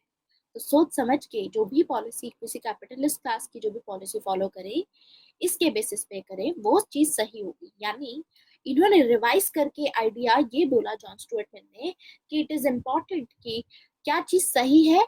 ये चीज सही है कि आप कोई एक्शन लेते हैं उससे आपको प्रॉफिट हो रहा है, अगर आपको बेशक से थोड़ा कम प्रॉफिट हो, लेकिन सामने वाले को नुकसान नहीं होना चाहिए, because we are humans.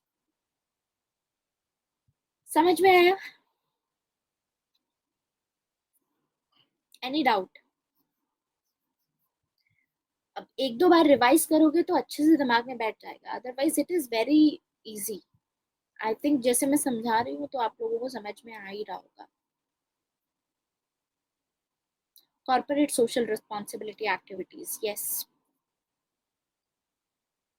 In fact corporate social responsibility से related, Mansi, there is a expert political scholar है रॉबर्ट नॉजिक, वो बात करते हैं इस पे।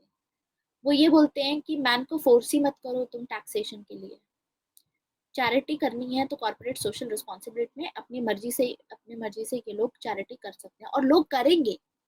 अब वो क्यों करेंगे वो हम आगे देखेंगे। Next statement John Stuart Mill की है कि I regard utility as the highest appeal of all human actions. मतलब मेरे लिए यूटिलिटी सबसे ऊपर है, मतलब यूटिलिटी के बेसिस पे ही एक्शंस जो लिए जाते हैं, यूजफुलनेस के ऊपर। लेकिन जिस यूटिलिटी की मैं बात कर रहा हूँ उस यूटिलिटी की वाइडेस्ट सेंस में बात कर रहा हूँ मैं। वाइडेस्ट मतलब यूटिलिटी का मतलब ये नहीं है कि सिर्फ अपने से यूजफुल, यूटिलिटी का मतलब है satisfaction as a soul also, आपकी सोल को यूजफुल है कि नहीं। It is in widest sense, मतलब बड़े पैमाने पे बात हो रही है इसकी। So it is based on the understanding of a man as a progressive being. मेरी जो यूटिलिटी का कॉन्सेप्ट है, मेरे लिए यूटिलिटी बहुत इंपॉर्टेंट है, लेकिन मेरी जो यूटिलिटी का कॉन्सेप्ट है उसमें मैं मैन को एज अ प्रोग्रेसिव बीइंग देखता हूँ। जैसे बेंथम थे, बेंथम की तरह जॉन स्टुअर्ट मिल भी यूटिलिटी को बहुत इंपॉर्टेंट मानते हैं कि ह्यूमन एक्शंस का जो बेसिक प्रिंसिपल है, ये एथिक्स का जो बेसिक प्रिंसिपल है, वो यूटिलिटी के ऊपर डिपेंड करता है। लेकिन यूटिलिटी का मतलब वाइड सेंस में बात कर रहा हूँ। यूटिलिटी का मतलब ऐसा नहीं है कि आपका एक्सपीरियंस, यूटिलिटी का मतलब है आपकी सोल का एक्सपीरियंस भी। आपको आपकी बहन को भेज करके स्कूल अगर हैप्पीनेस मिल रही है तो वो भी यूटिलिटी में ही आएगा, वो भी आप ही की यूटिलिटी है।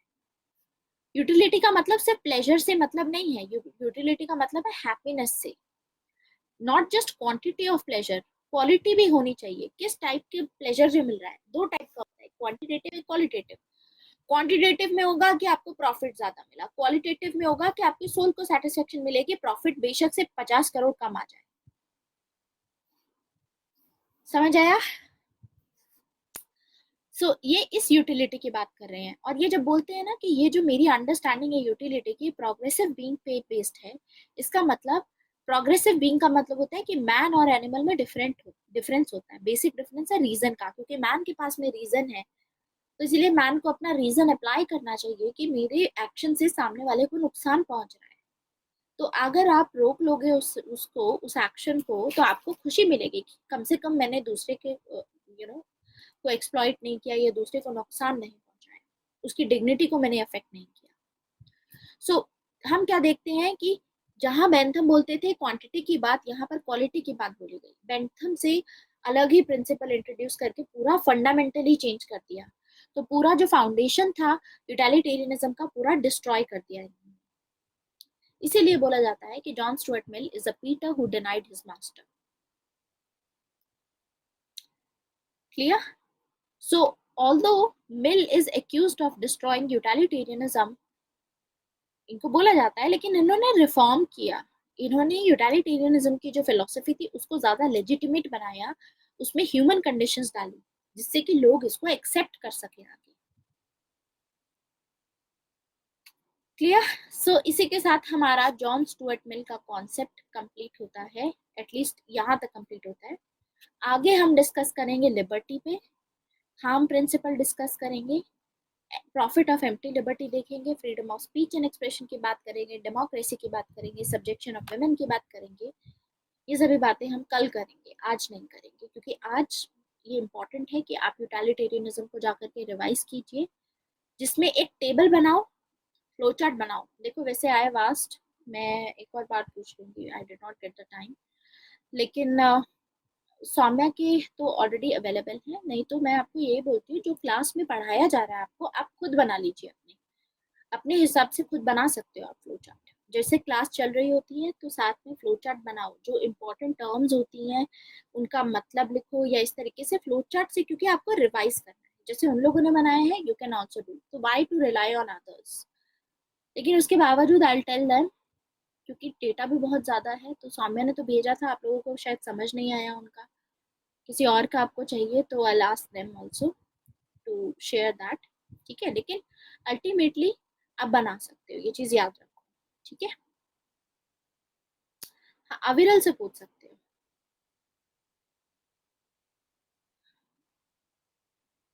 हाँ, we are having a month, तो कोई इशू भी नहीं है।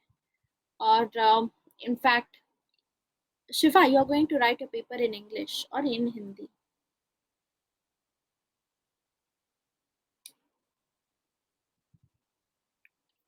English, okay okay. ठीक है, तो हिंदी वालों के लिए भी I start working on that. मेरा अभी भी मुझे लग रहा है I am having fever right now. ठीक है, so this is about John Stuart Mill. इसी के साथ हमारा आज की क्लास खत्म होती है। We are done with this topic. बाकी हम शुरू करेंगे जॉन स्टुअर्ट मिल को, इसको कंप्लीट करेंगे कल। Thank you very much, bye bye.